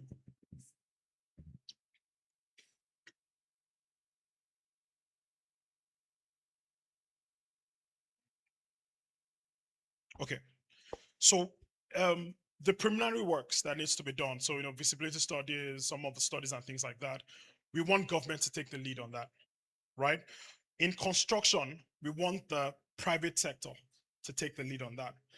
So you're gonna have to go and use private sector de-risking tools to take on construction. So just like you said, you're gonna build out a project, it's not a national disaster. It's gonna be on your own balance sheet, and you have to come up delivering that project. Operations as well. The private sector is going to take that lead. The offtake, the government. We want the government to be able to take that risk. When it comes to financing as well, it's the private sector that is going out to take that financing. However, you have the viability gap funding that the government, would as a subsidy towards the capex. And the attention or the thinking around that is that we're thinking about the levelized cost of transmission, right? If it was a gold-plated market, where anybody would be able to afford energy at any cost, then that would not be needed. But you understand that or if it was maybe, for example, to commercial off-takers, maybe that's not what we're thinking about the most, right? But then in a market like Nigeria, where tariff is such a sensitive matter, that's where government also, and it doesn't have to be government alone. Like when I was talking about the financial model, we did a blended financing structure, right? So you can take grants, you can take DFIs, you can take loans from commercial banks, you get, and all of that will come, AFIs, everything come together, to help form a blended financing structure to help, move that project forward. I hope that answered your question. Or do you want more clarity? No, you have not answered the question. Ayo, you have not answered the question the way I want. So let me answer you clearly, right? The short answer is like the market pays the operator, right? The question is, if you look at the way the market bills are settled today, is that enough because essentially it's going to be a first line charge. Before you pay anyone else, you're guaranteeing that you're going to pay these people that have built out these transmission lines. So that on the first level, that's where the money is going to come from the market. Now, to be able to de-risk, like Tomiwa was saying, right? A situation where you don't want to overload the market, right? Maybe because essentially what would happen is if you have a lot of these private transmission folks that you're paying out, that's going to be less money that is going to TCN because these guys are first line charge. So to be able to manage that balance, that's why you're saying subsidize the capex right at the beginning so that the monthly payments that you're going to have to make to these private transmission players is less, right? So that way the market can carry it. I hope that clarifies a little bit. You have answered only one part of the question. Yes. So what was the second part? Let me start with the first part. See, so now I'm a private sector. Yeah. You have asked me to come and build a transmission corridor, right? The first thing I will ask you is, how will I get my payment back? Somebody has to guarantee it. In your slide, you say government, right? And I don't like that government approach. And I will tell you why. See, unless we start thinking in fast development like capitalists, we'll go nowhere. When you ask government to put a guarantee down, it's as good as saying, go and build it yourself. Because what kind of guarantees are you going to collect? So it must be bankable guarantees. And it's only the national that can provide that, right? And we're already overburdened with a lot of guarantees. So where will Ministry of Budget and Finance find that guarantees? Most of our counterpart funding projects that we're even having, AFDB and co-fund, they're struggling with it. So we need to think of a different way. What I think we should have is create a bond, a green energy bond, a green transmission energy bond. That way, if you create a green transmission energy bond, people can come anywhere in the world because it now becomes a bond that government spares a long time. So there's no need of that guarantee. The bond will become a sovereign guarantee on its own. And that way, people cannot put money. I want us to start removing government from Nigeria thinking. You understand what I'm saying? We should start thinking like capitalists, and that's the only way this country can grow. This government bring money today, bring money tomorrow. For me, I'm not cut for that kind of thing. If we have a green bond, right, it will now remove politics from the matter. You understand what I'm saying? You remove politics from the matter. Who wins the project? And then if you are going to do that project, you need to do bidding. I like the fact you say that there is bidding mechanism in it. So it's going to be the person that had the least construction cost. So it's a bidding. Yeah. It's open process. We must make everything in such a way that is transparent. And in fact, we should put a blockchain to it. So when you are going to do a green bond, a green transition bond, it should be on the blockchain. So the transfer thing is in everybody seeing it. It's immutable. Unless we start applying that kind of approach, not something you do and put under the table, we'll be looking for it. No. We take a public blockchain that we understand or develop one by ourselves. It's not difficult to do. So we can have an energy security, right? Critical security bounded to Nigerian government. You understand what I'm saying? And because the market is one paying, we know that the corridor must be used. So I have no problem with all the other assumptions you have that corridor will be used, availability, utilization. Those are not critical to me because once you correctly expand the right corridor, energy must flow. Absolutely. And the problem we have in Nigeria is more of transmission problem than generation because the transmission bottleneck is total, it's collapsing. The network is too radial. It's supposed to be mesh and it's not growing, it's not expanding. And no government wants to put money in transmission because we have many other problems. But let's create the finance, let's create the enabling environment, right? So that place you put government, let's rework that place. Let's change it. Okay. Yeah, I think we're largely aligned. So the issue might just be of our own definition of what guarantees mean, right? So typically, because of our own market experiences, when people hear of a guarantee, they typically think of a sovereign guarantee that ultimately the government is exposed to. But I think even in your example, right, of issuing a bond, who is going to ultimately guarantee the payments It's a green bond. of that bond? It's a green bond. Green bond backed by who? Now, Or by so what? you buy the green bond with Nigerian government. That's the point. It's a different mechanism. That's the point I'm trying to make, right? That ultimately, we're not saying that the government should have immediate risk exposure, right? It's like who is ultimately backstopping, right? And so in this example, we're even saying instead of a sovereign guarantee, where your risk as government is not quantified, can you do a capex support at the beginning, right? So that you can quantify how much exposure you have as government right from the start. That's kind of what we're seeing with DES, with NEP, right? The government, no mini grid developer is going to come to government 5 years down the line and say, you owe me this, right? The same way we're seeing in Azura and others. I'm totally aligned with you. I see you're still shaking your head. Maybe my explanation is not clear. Do you know why I'm still shaking my head? Yes. Because we're all playing in the same sector, right? Yes. The mini grid you brought in, that's why government were wasting money in that sector. Yeah. You understand? I'm just frank with, instead of putting that money in the mini grid, put it in grid expansion. You should have taken one line. You can't be doing two things at the same time. This money is coming as debt to Nigeria that's going to be payable. What is the effect? So let's not go to that one. If we go there, we will divert this discussion. Let's focus on this particular one. We can think more of what I suggested. I'm not saying you must take it now. We can go think about it. But if we are going to, and the model you suggested, South Africa is doing something similar where you do this thing, they go, see, anywhere you are putting subsidy, you are not taking as a capitalist. Sure, you understand what I'm saying? And to move this kind of economy, you must go pure capitalism on certain corridors. That's why it's only needs done. If you do a critical analysis of why it's not expanding, it's government that is the issue. It's the failing point. It's the point. So you remove the person that is the player and throw him out. You understand what I'm saying? Yeah. Then the other thing is go to the numbers. There's something I saw in the numbers there. The numbers, what numbers? No, your presentation. The numbers for the corridor? I'm the government. I don't know the government. When you show that IRR, that investment. Okay. Those investments. So the corridors, please. I think that's those examples. 26. There's one particular 26. one that is, you saw it, that the MPV was a bit low. Yes. Yes. And the value to the previous one and the next one. So I was thinking what could have really happened in that model.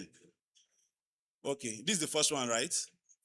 Yes, so this one, I have no problem with the weighted cost of capital. The second one. No, wait. Just analyze this one first. Okay. I have no problem with the weighted cost of capital. It looks good. Okay.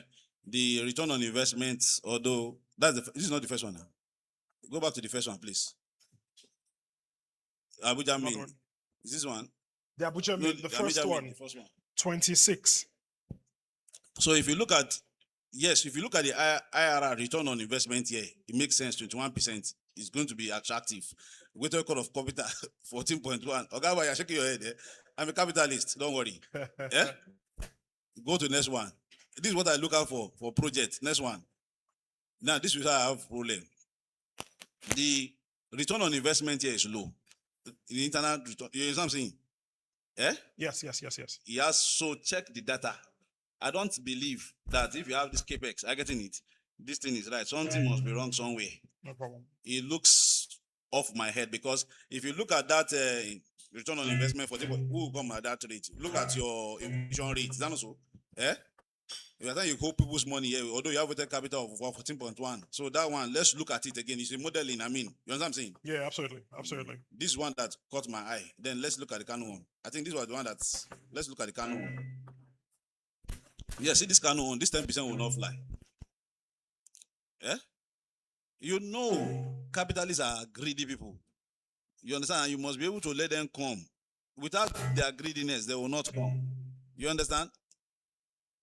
And you know, this is just a level of sensitivity analysis. Just look at it. Yes. Just look at it. I mean, more Absolutely. than just look at it. I'm not saying it's wrong, but the numbers look right on the MPV. But there's some, when you want somebody to put money, this is where I will look. Now, I'm not interested in all this MPV. That one is futuristic, probabilistic. Is that also? Yeah, absolutely. Okay, thank you. Thank you.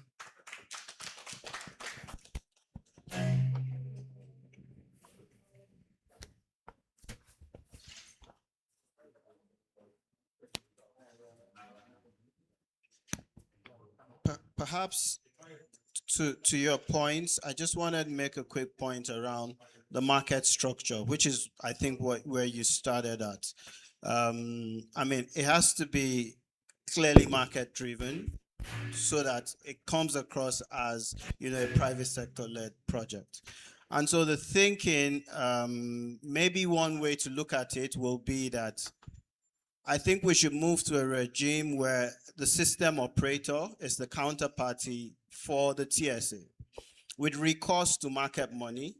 Now, because they manage that pot of money, you can then blend financing into that pot of money, the green bonds and whatever backstops you want to do.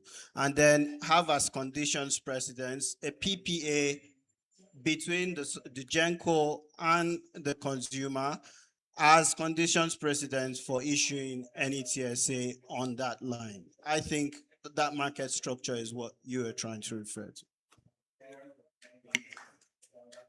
That would be high. Correct. Okay. Last question before we'll do the panel. There'll be opportunities to ask more questions during the panel session, but we'll take this one last contribution of questions.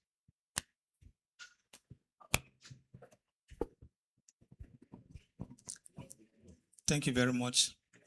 It's a very good presentation. And of course, the topic is also quite timely. When you look at the number of stranded transmission projects that we have in the country as of today because of funding. So the need to have alternative source of funding projects is actually a very, very good option at this time. Now, I also agree that financing based on availability is a very good option. That guarantees clearly the path to recovery, right? But then I'm looking at it from the technical point of view in terms of the project selection and prioritization.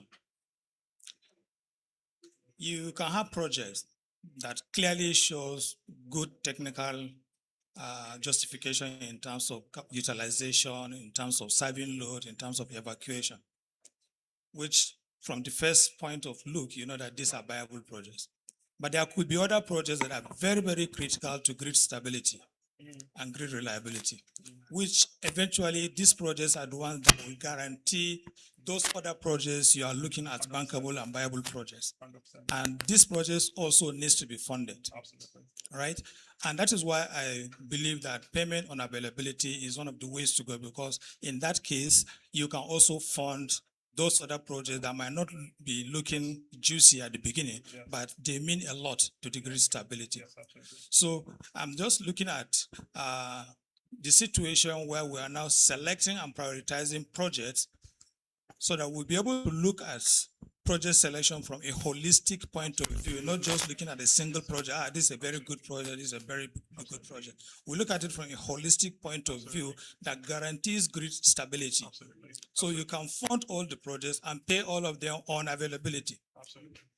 You can also look at other options of financing and then rank those projects in different ranking ratings that qualifies them to the various other forms of funding that you can have, you can plot on the market. But generally, from the technical point of view, we need to be able to look at it holistically, not in silos of looking at one juicy project there, one juicy project there. And to achieve that, it means that your entire selection process have to be based on a holistic system plan activity, maybe a kind of a master plan development of the infrastructure development. Then from there, you can now rank these projects and prioritize the ones that fits into the various funding options for you to now go into the procurement process for the bidders. Yes. 100%. Thank you so much for that. And you recall that even in my presentation, I kept saying NISO is key. And if you look at the tables that we showed, we're not just trying to meet, in the case of Westman, for example, just EDU, but even along that line to sort out those, congestion. Because again, if there's a fail out and then the entire collapse happens, even the private transmission does not make his own, so I mean, it becomes a problem. So 100%, that system planning cannot be underscored, right? And if you remember, even in the scoring criteria as well, those are kind of things I wanted to consider when we talked about technical readiness and being able to, integrate with the current infrastructure that is available. Thank you so much, sir. Thank you, everyone.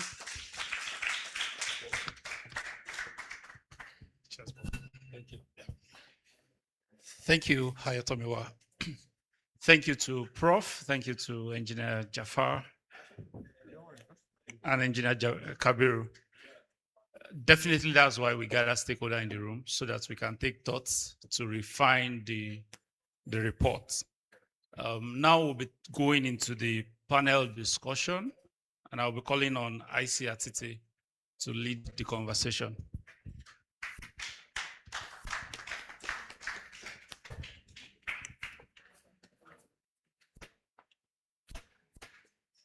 Thank you, everyone, for finding the time to join us for our technical workshop today. And from both presentations, it's been clear that Nigeria's energy transition will require a simultaneous scale-up of renewable generation and transmission infrastructure to evacuate the clean energy efficiently. And secondly, the federal government, through the National Content Development Program for the power sector, aims to increase local participation in the electricity value chain, including assembly and manufacturing, operations and maintenance, among others, which are all anchored in the Electricity Act and the Nigeria First policy.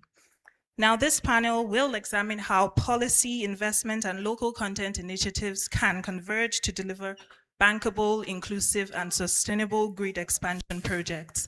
And to join me, the first panelist would be Omosede Imohe, who is the lead consultant for the National Content Development Workstream. Secondly, I have Ayotomiwa Adekahunsi, the lead consultant for the Green Transmission Corridors Workstream. Next, I have Victor Adamu, who is the Senior Manager, Energy and Climate at the Tony Blair Institute. And lastly, I have Mohammed Suyud Abdullahi, who is the Special Advisor, Renewable Energy Technology at the National Agency for Science and Engineering Infrastructure.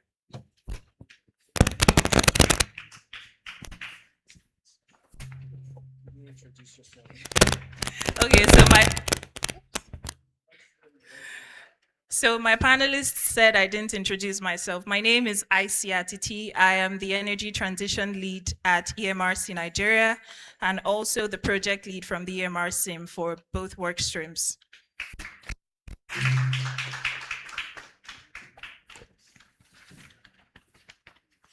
Okay, so just diving into it, Omosede, I'm going to start with you.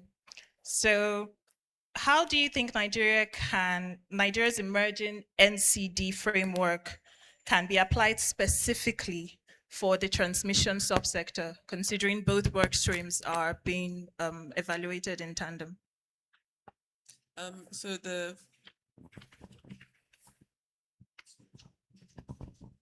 Hi. Okay.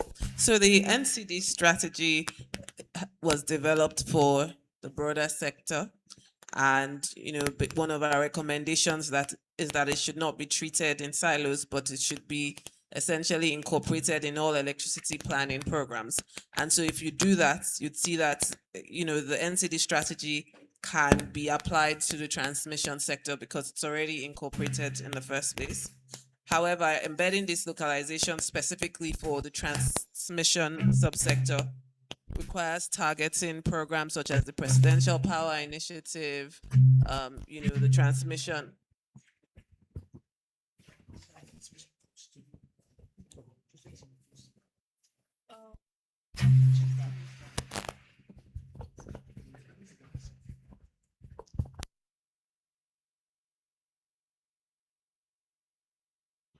Okay.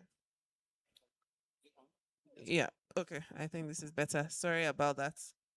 Okay, so like I mentioned, it would be essentially ensuring that the NCD framework is incorporated in all electricity planning programs, including those that target specifically the transmission sector. And that's, programs like the Presidential Power Initiative, Transmission Rehabilitation and Expansion Program. And so in those programs, ensuring that localization targets are being tracked and, are a key part of the planning process.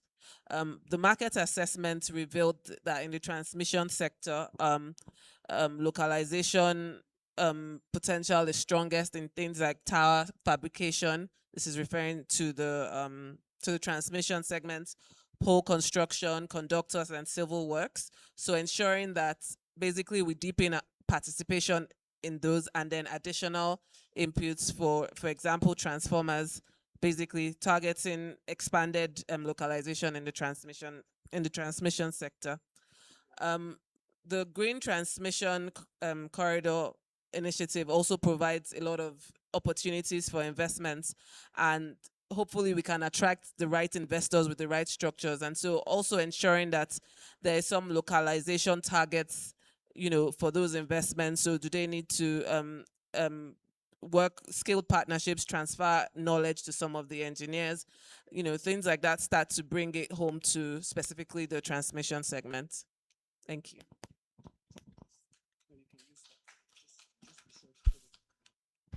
Okay, thank you very much. So speaking of attracting the right investors, I'll be moving on to your Ayotomiwa.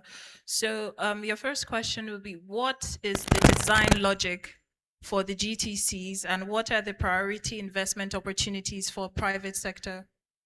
Thank you very much. The logic is, can you hear me? Okay.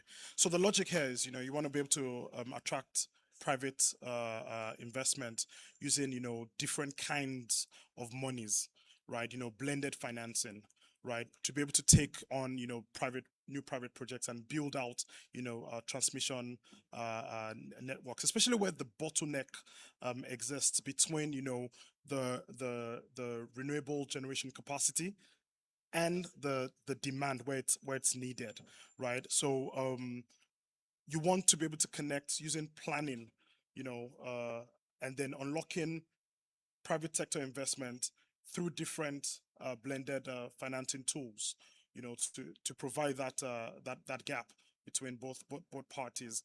And if you look at some of the projects that the corridors that we showcased, one of the things that you'll find the most is that there is a lot of demand and a lot of renewable, stranded renewable capacity, and what needs to be done is, private sector, taking that lead through, either commercial, DFIs, grants, and things like that, to meet and fund that gap.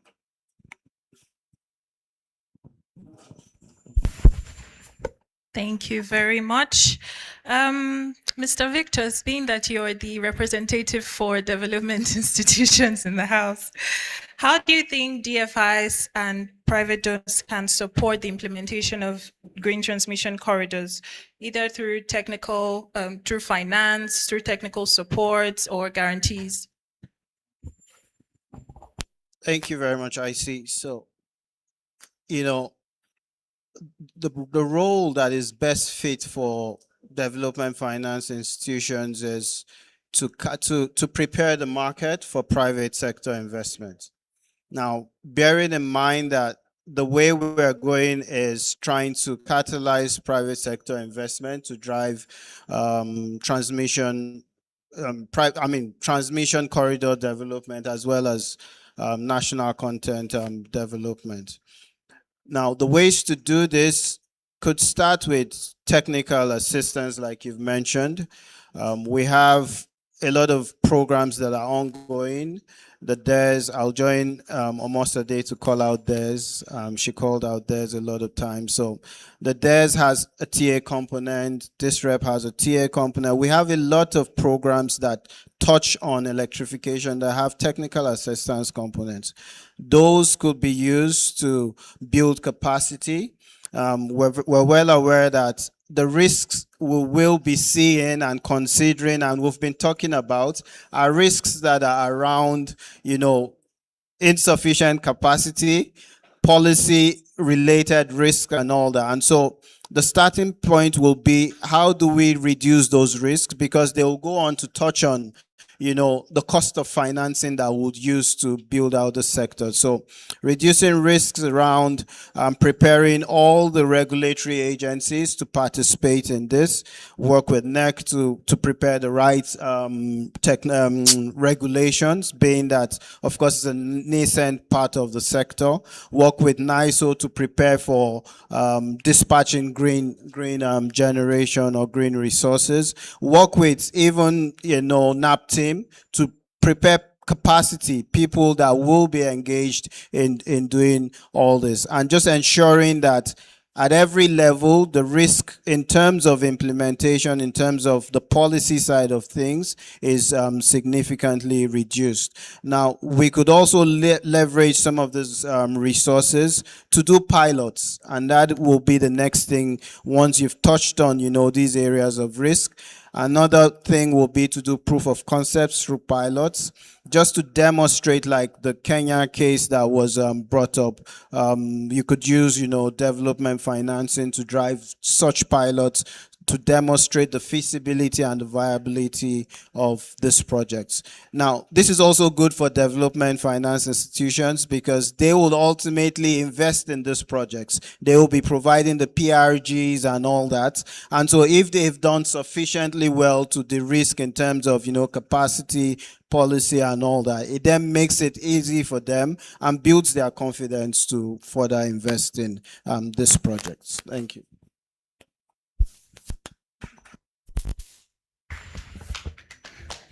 You guys can clap, oh, clap. Thank you. I like that you mentioned the importance of de-risking. So to our Naseni representative, I'd like to ask, what are the key policy, financial, and operational barriers that currently discourage private investment in grid infrastructure? Thank you very much, and good afternoon, everyone. So you have a lot of moving parts that would essentially have a successful grid infrastructure project, right? And just like your question aptly captures policy, financial, as well as operational. There has been quite a number of on the policy side, inconsistency and uncertainty of policies, kind of discourages investors in coming in because there is no clarity on, at a national level that gives direction to which investment is required in this sector. So you also have a weak cost reflective tariff framework where now everyone is complaining on band A. So really it has to be viable. It has to be commercially viable. It has to make financial sense. for any investor to come in and put his or her money into the sector. So these key areas have to be addressed. And you also have limited private participation framework, unlike the GENCOs, where private ownership is allowed. The transmission segment remains government dominated. So the distribution segment faces tight control and performance and enforcement without adequate incentives for reinvestment. So and then you have inadequate enforcement of contracts, because a lot of times you have contracts that are not strongly enforced, so that you have commitment from every stakeholder adequately met up, and wherever a stakeholder or a partner is failing or lacking in some area, he or she is enforced to make sure that that is met, because these are the recipe for success. In terms of financial and economic barriers, you had liquidity crisis in the sector several times. The government had to come in and throw in some cash and just get things moving. So that has been a problem. And then you also have, just like the panelist beside me has mentioned about limited access to long-term finance. You need blended finance to be able to bring in this kind of infrastructure down here. And I think in more recent times you have foreign exchange volatility, which at this point now there seems to be stability. And there's once there's stability, then you now begin to benchmark progress, right? If there isn't stability, benchmarking progress becomes a problem, because you don't know when you're going forward or you're coming backwards, or you're just at the same point, for a very long time. So we're thankful that more stability is being achieved, and we would hope that the exchange rate becomes even better. Around operational barriers, it is I was just watching the news earlier on, and saw that the Siemens project is meant to add about 4,000 megawatts, so which is a good indication of the infrastructure being enhanced to address the aging transmission network, right? So this would mean that you have a more robust and reliable infrastructure that would further catalyze private sector investment into the sector. And just earlier on, I was also speaking with my new friend here from EMRC, and we were talking about data, right? And a lot of times decisions are guided by data. And the more you have that data, the more clear and the more clarity you have in taking better decisions. So data is also a challenge, but I think that with the right investment and the right framework, you're able to get more quality data that is disaggregated and gives policymakers as well as key stakeholders from the private sector and every other stakeholder on the right areas to touch on and put focus on, so that we could ramp up capacity in terms of those who are to be trained in having the right skills and the right tools to be able to meet this infrastructure deficit.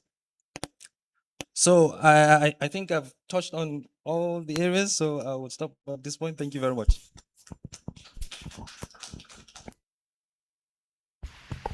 Thank you. So back to you, Omosede. So the entire point of the National Content Development Strategy is to ensure that projects across the value chain, across every subsector, promotes local content. So how do you think we can ensure that private sector investment in green transmission corridors leads to local value economically?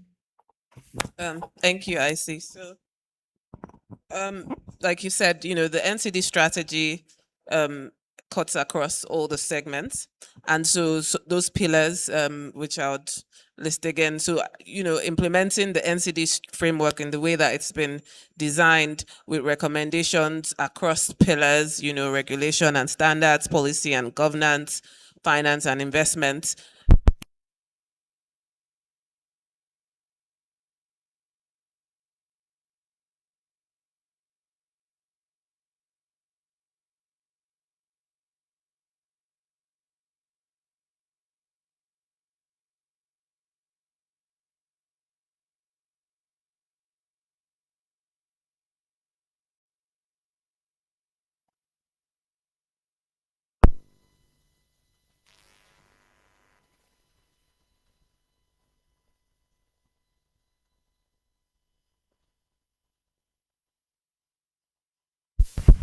So that just proves why we urgently need to invest.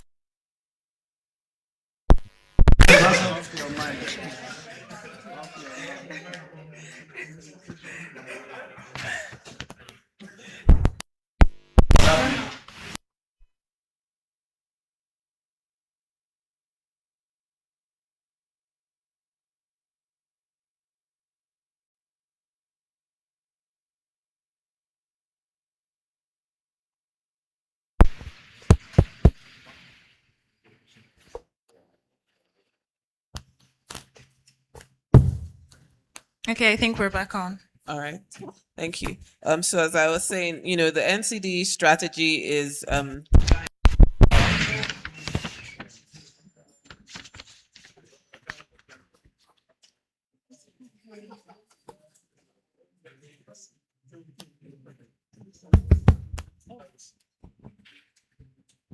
Thank you. Okay.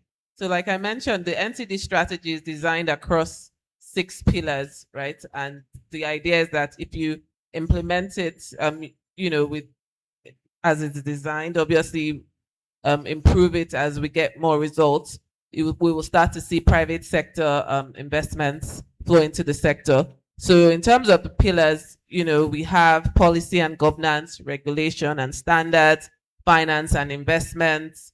We have technology and industrial development, people and skills, as well as monitoring and evaluation.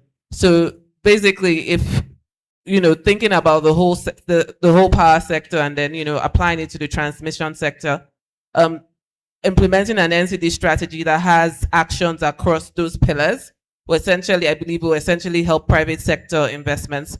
So more specifically, let me list some highlights. So we've talked about a dedicated fund, a local content development fund that could basically help the private sector de-risk some of their investments, provide concessional funding, fund research and development that could then, hopefully catalyze investment. There's also fiscal and regulatory incentives that could maybe encourage private sector investments. During the break, we talked about how, China is the manufacturers in China are extremely competitive, and that's because they receive a lot of support from their government. So, it's difficult for a Nigerian manufacturer to compete with those sort of manufacturers if you don't have a level playing field. And sometimes that comes with, some incentives, it could be tax credits, zero customs duties on raw materials. Yeah, so those kind of incentives I think could help bring in some private sector investment. I also think that there's room for collaboration. So for people and skills, we've identified as a key pillar, as well as technology and industrial development. So could we perhaps could there be some kind of partnership with OEMs, and then making this like a requirement to access some of the funding so that it's embedded in those programs, as the investors are making those investments, it's a key part of of the program, so that they know that there are targets that they need to meet, there's this requirements and perhaps some incentives if they meet those requirements. So I believe that implementing the strategy across the pillars as designed should help unlock private sector.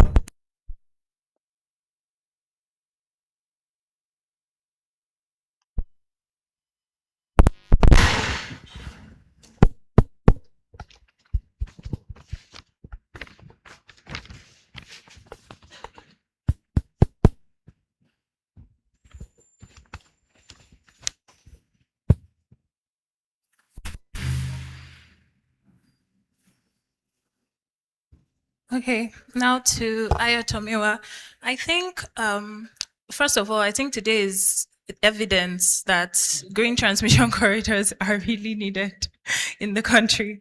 So apart from attracting private investment, how can the green transmission corridors be structured in a way that they also balance affordability and reliability with attracting private investment? Excellent. Very good question. So again, you start with the revenue model. So what revenue model are you thinking about? And just like I've been speaking about, the availability-based model is probably the best way to go, right? So once you, as a private sector person, understand, and you're able to predict your cash flows and your revenue, then that's the first way. Then the second thing is, how are you backing it, right? And in that conversation, even with Prof, you can see how that means. I mean, what it means to someone like him, right? The past in the private sector, right? And it could be the secondary escrow. Essentially, you have to come up with a tool to de-risk and to remove or reduce payment default risk, right? So you're looking at whether it's sovereign backed guarantees or secondary escrow, accounts and things like that. Then the next thing you want to think about is the blended financing. You want to be able to layer upon DFI, concessionary debt funding, grants and private equity funding into it, so that you can reduce, your weighted average or cost of capital, right? And then you have to have a good sense of the regulatory direction as well. Once private sectors understand, the regulation and how to go about those regulation, and it's clear, then it provides even that kind of confidence that they need to, move forward. And then you must have, transaction bankability. So who are the what kind of off takers or crucial off takers or anchor tenants, within those corridors is very important, because that gives it allows you to raise funding easily and gives you that confidence that, private sector, because you can see the private sector risk appetite is it's a bit lower than the government, and even going back to Prof again, the kind of numbers they're looking for, even on an IRR level, is pretty high.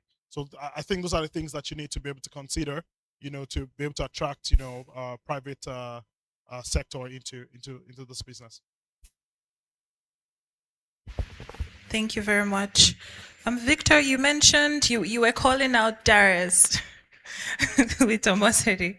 So I'd like to ask you, what role can donor-funded programs like DARES or DISREP play in promoting local content and private sector participation simultaneously? All right, we started earlier on to touch on some of the roles they can play, speaking to the use of the associated TA funds that these programs have. But one of the things that comes out from the NCD workstream is the fact that we could leverage these programs to kind of get started and build momentum. Now, you could, like with the current DES and previously in Solar Power Nigeria, I remember there was a component that promoted local manufacturing and assembly.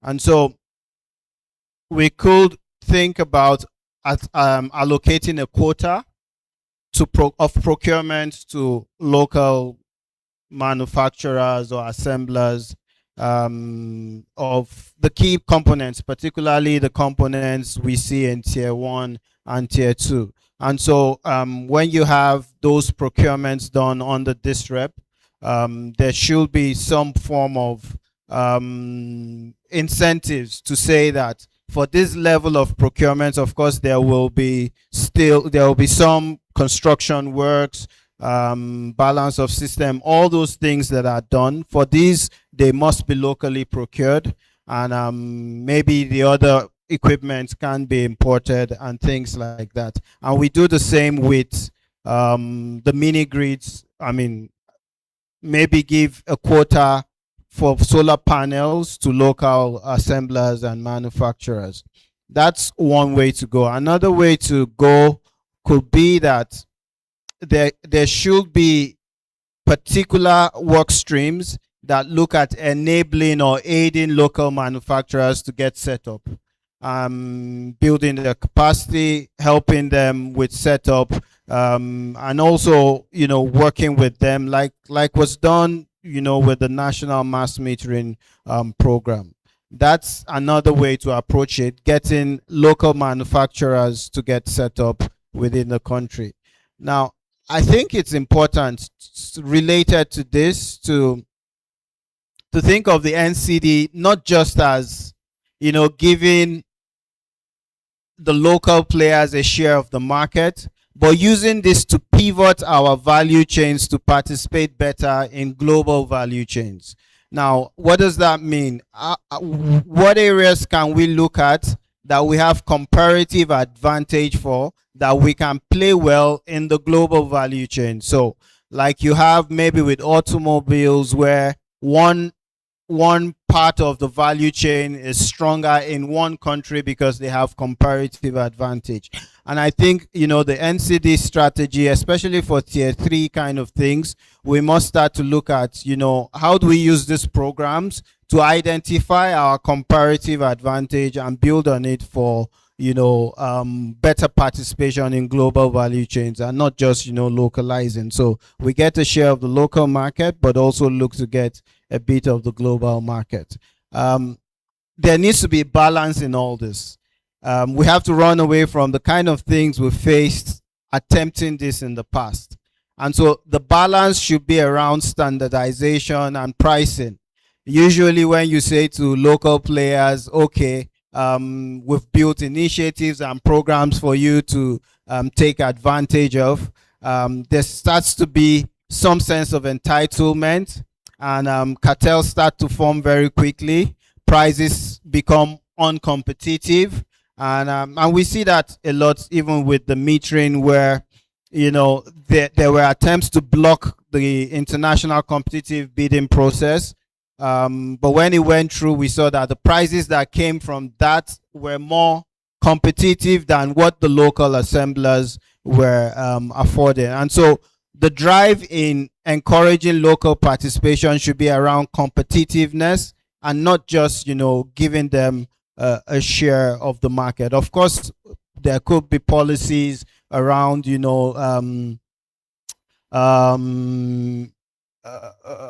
do you call it? That make, Omosede mentioned that in terms of financing, just the same way the Chinese enjoy, access to finance and all that, there could be policies around that will help them to compete better. But what I want to drive at is that the focus shouldn't just be about being entitled to a share of the market, but more about improving competitiveness for participation. Thank you very much, Victor.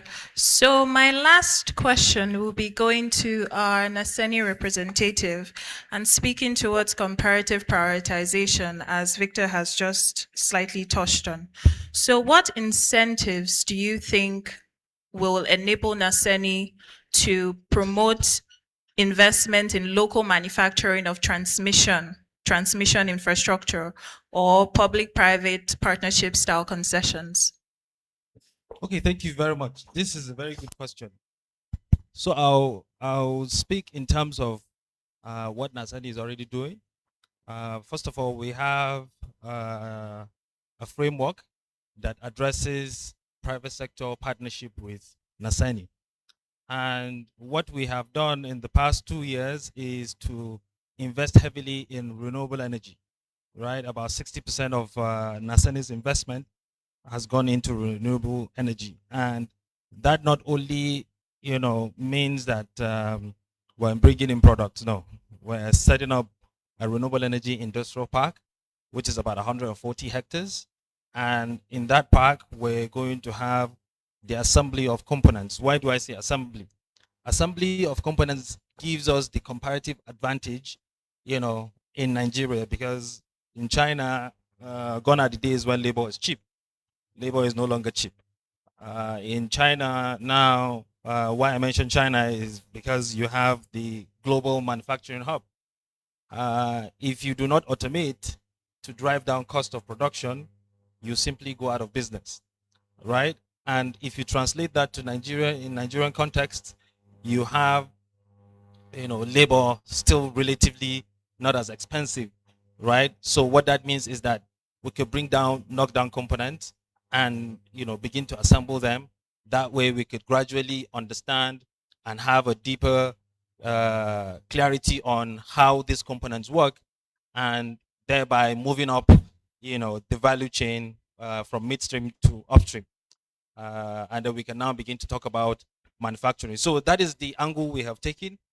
We believe is more pragmatic, and it really fits our current situation, and we're able to leverage that and propel ourselves very quickly to generate jobs and create employment opportunities and bring about economic prosperity. And not only that, being competitive in the same space, not that we're building components whereby they're not competitive. So in terms of transmission components, we are very much open, right? And some of the incentive that we give to our partners is that we are in with you, right? What that means is that we'll co-invest. And in the 60% of the investment that we did in renewable energy in the past 2 years, they're all counterpart funding, most of them. So it means that if a private sector player comes in and has identified, along the value chain of the transmission components, right, and there's interest, there's capacity, there's ability to deliver, then we have our framework. You run through the framework, and once you come out with a score and you criteria, what that simply means is that the EVC is interested, right? And once the EVC is interested, we look at to model our partnership, and we have we get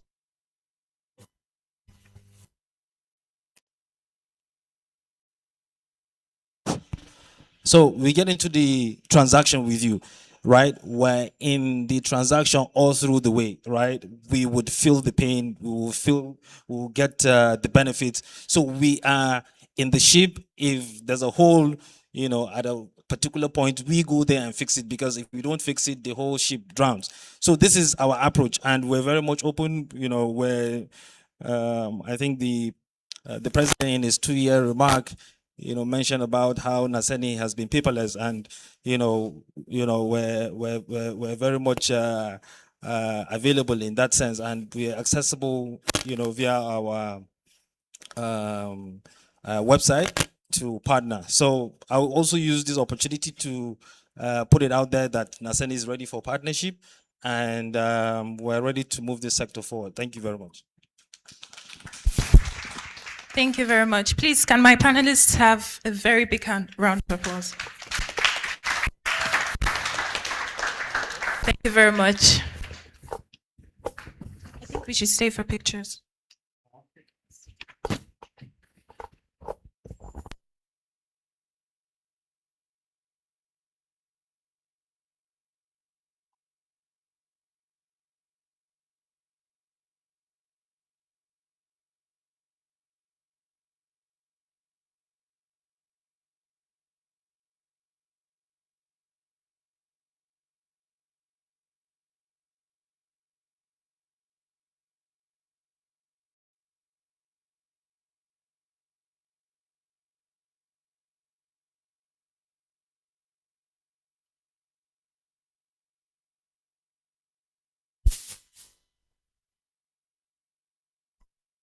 Thank you to the panelists, and thanks to everyone for staying through.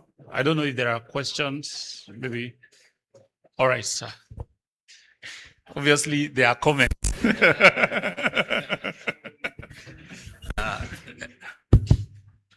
Good afternoon, all. Let me not waste time by following any protocol. I'm already sitting near the SA. I'm sure all of you knows NISO is already on board, and I would like a lot of mention of NISO has been made. So I need to respond, especially the comment made by Professor Tajuddin. I want to refute it, where he said transmission is not, is the weak point actually. As far as I know, transmission is like a big elephant in a room, and depends on how, where you touch, That is how you can interpret it. For example, I also have comment on the national content development as well as the green transmission corridor projects. Actually, this is a summary. I've been patiently listening, taking my comments gradually. So to start with the national content development, it was a very good presentation, well, thoroughly researched, very educative. However, considering from my background, I spent 17 years in transmission substation before coming into headquarters to do system planning. And I've been to National Control Center. So I believe I have enough experience to assess and maybe find out the area that was left out in terms of the national content development. We are talking about areas that we can do it ourselves. For example, we have been hearing about reconductoring. When you remove a conductor and you operate it to a higher conductor, what do you use with the other one that you remove? Can't be a kind of a policy whereby, take for example, the line from Shiroro to Katampe is about 98 kilometers, but we have 3 phases, and each phase has 2 of that.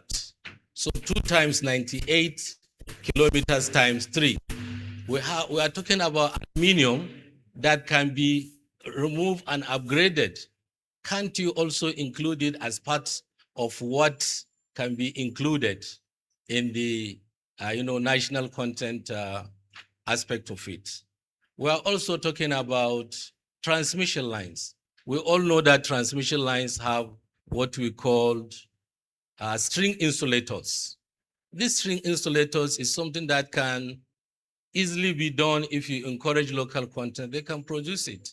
So at least from a transmission point of view, we can say that there is a component of a transmission line that we can do it, which can also be developed in Nigeria.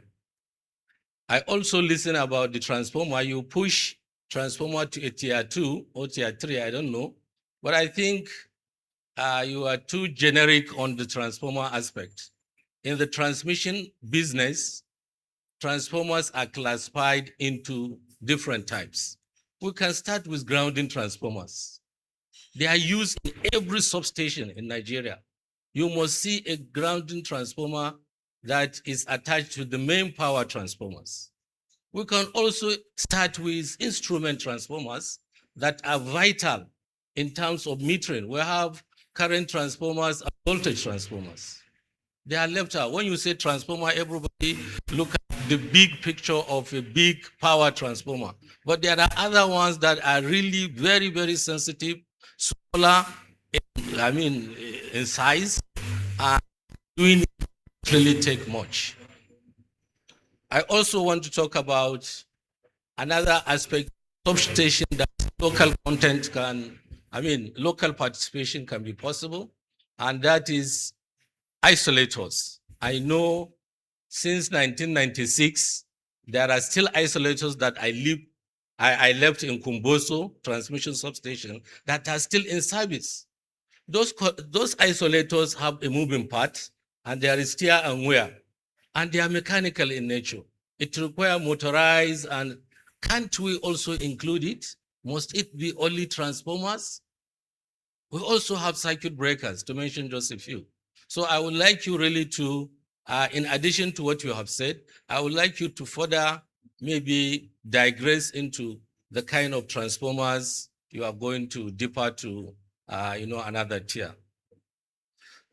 Again, with all the laudable framework you put, I realize that there is no much emphasis placed on research and development. There is need, please, for us to, there is no, without meaningful closing eyes and pushing into R&D, we may still be staying where we are. Now, going back to the green transmission corridor, sorry I'm taking much of your time, but I think it's worth it. I still last to make my contribution. The projects selected, I noticed they are all on 132 kV, and those projects need to have dependencies. When you build a 132 kV, that depends on the capacity of a 330 kV line. And there is no headroom to take whatever you are going to add on the 132 kV downstream. What have you achieved? Are you robbing another customer to supply this one? So there is need to tie all your projects that are downstream, 132 kV, look at the dependency backward and see, is there any available headroom in the 330 kV that is pushing? It's not only the transformer capacity like you mentioned at Katampi, this and that. Sometimes beyond the transformers, there are transmission lines. So it's very important for you to consider that. I think it's very important. Then to round it up, which is my last statement is, please do pre-engineering studies thoroughly, because I noticed there is one aspect which you mentioned, right of way. Before joining NISO, I happened to be in the engineering department. And let me tell you, the biggest nightmare is the right of way. So if you give right of way to the government, it's as good as nothing will be done. So you better face it head-on. Right of way, expediting, that is clearing your goods from the ports, are some of the serious infringement affecting the completion of projects as far as I know. So let me stop here. Thank you very much.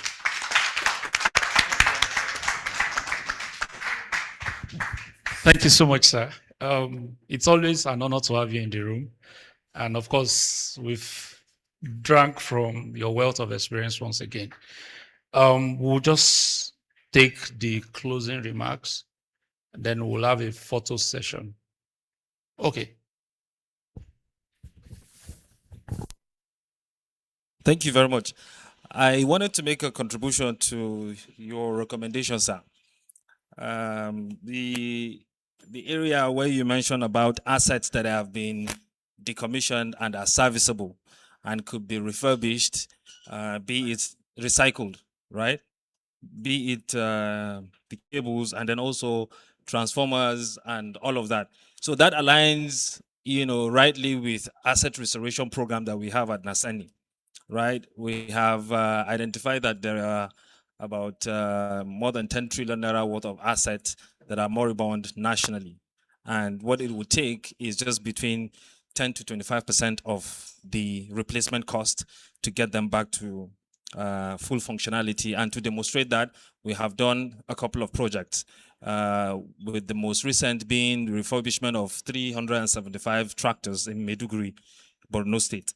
And we've also done some with Kano State government to, retrofit the vehicles for the Internal Revenue Service to CNG as a forward-thinking agency that we are, to be able to prepare them for, having a more cost-effective mode of transport in terms of fuel consumption, as well as reducing carbon emission, and also prepare for generation of carbon credit and the likes. So I think this is an area that we could point out as a point for collaboration with Nasani, to be able to have a data on all of these assets that could be refurbished, recycled, and put back into effective use. So I just wanted to point that out. Thank you very much.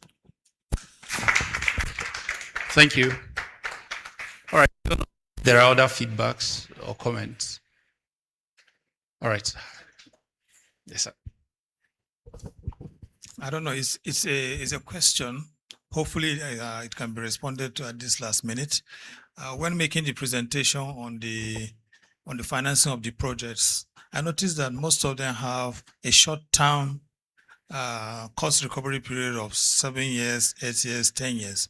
And looking at infrastructure funding from a long-term perspective, so that the impact of that cost on the end user tariff is minimal, I expect that we should be looking at a long-term financing rather than such a short term, like 15 years, 20 years financing plan, so that we can have less impact on the end users. I don't know if there are options that can fit into that, so that it can just be easier for Nigerian consumers. Thank you.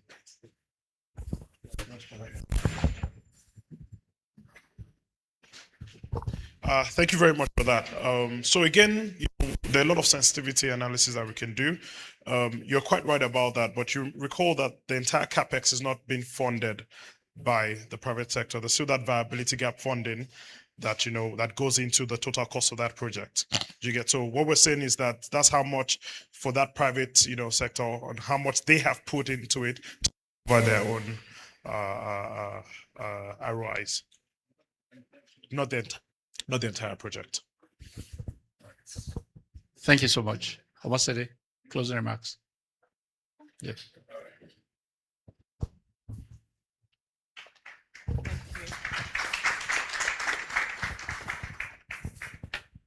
Well, I want to say thank you to everyone for your participation.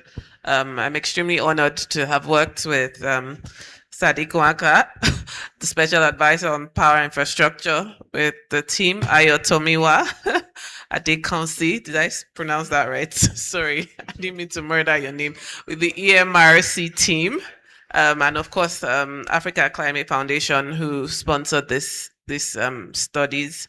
As we all know, the power sector is undergoing, significant reforms because it's needed. There's a huge gap between where we are and where we need to be in terms of electrification and even, being able to fuel industrial growth. And a key part of it could be done, by being mindful of the energy transition. And these studies are extremely important to help us, first of all, for the NCD, capture some local value.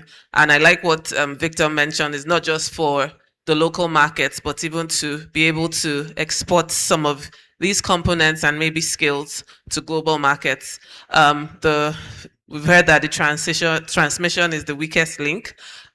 Green transmission corridors help to attract investment into a segment that has been, should I say, ignored. And so it's important that, these studies were done.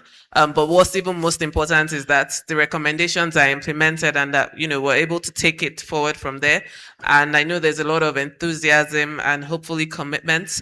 And so hopefully there'll be a lot of results from this. Please watch out. And encourage Naseni, the guys who are also doing very important work. There's a lot of work to be done, and it's just to keep putting pressure on the necessary stakeholders, and hopefully we'll get it right someday. So again, I'd like to thank everyone for coming, and thank you for your kind participation. Thank you.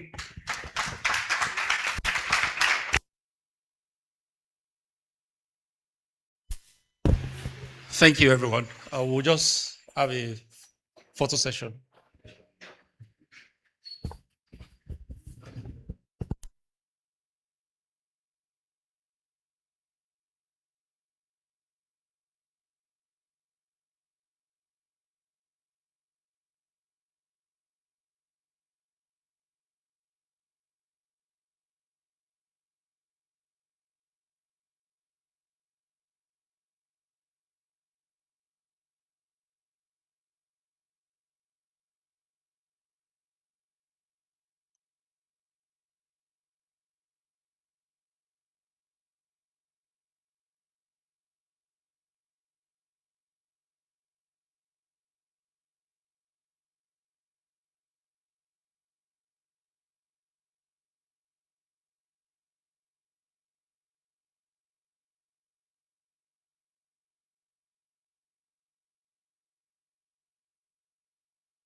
they smoke cannabis. Doctor say make a pop one of this. Make me fly like say I'm Aladdin. Come bring some kind melodies. Omo me myself no do past like this. So many things inside of my gin. Slide down, DBTs.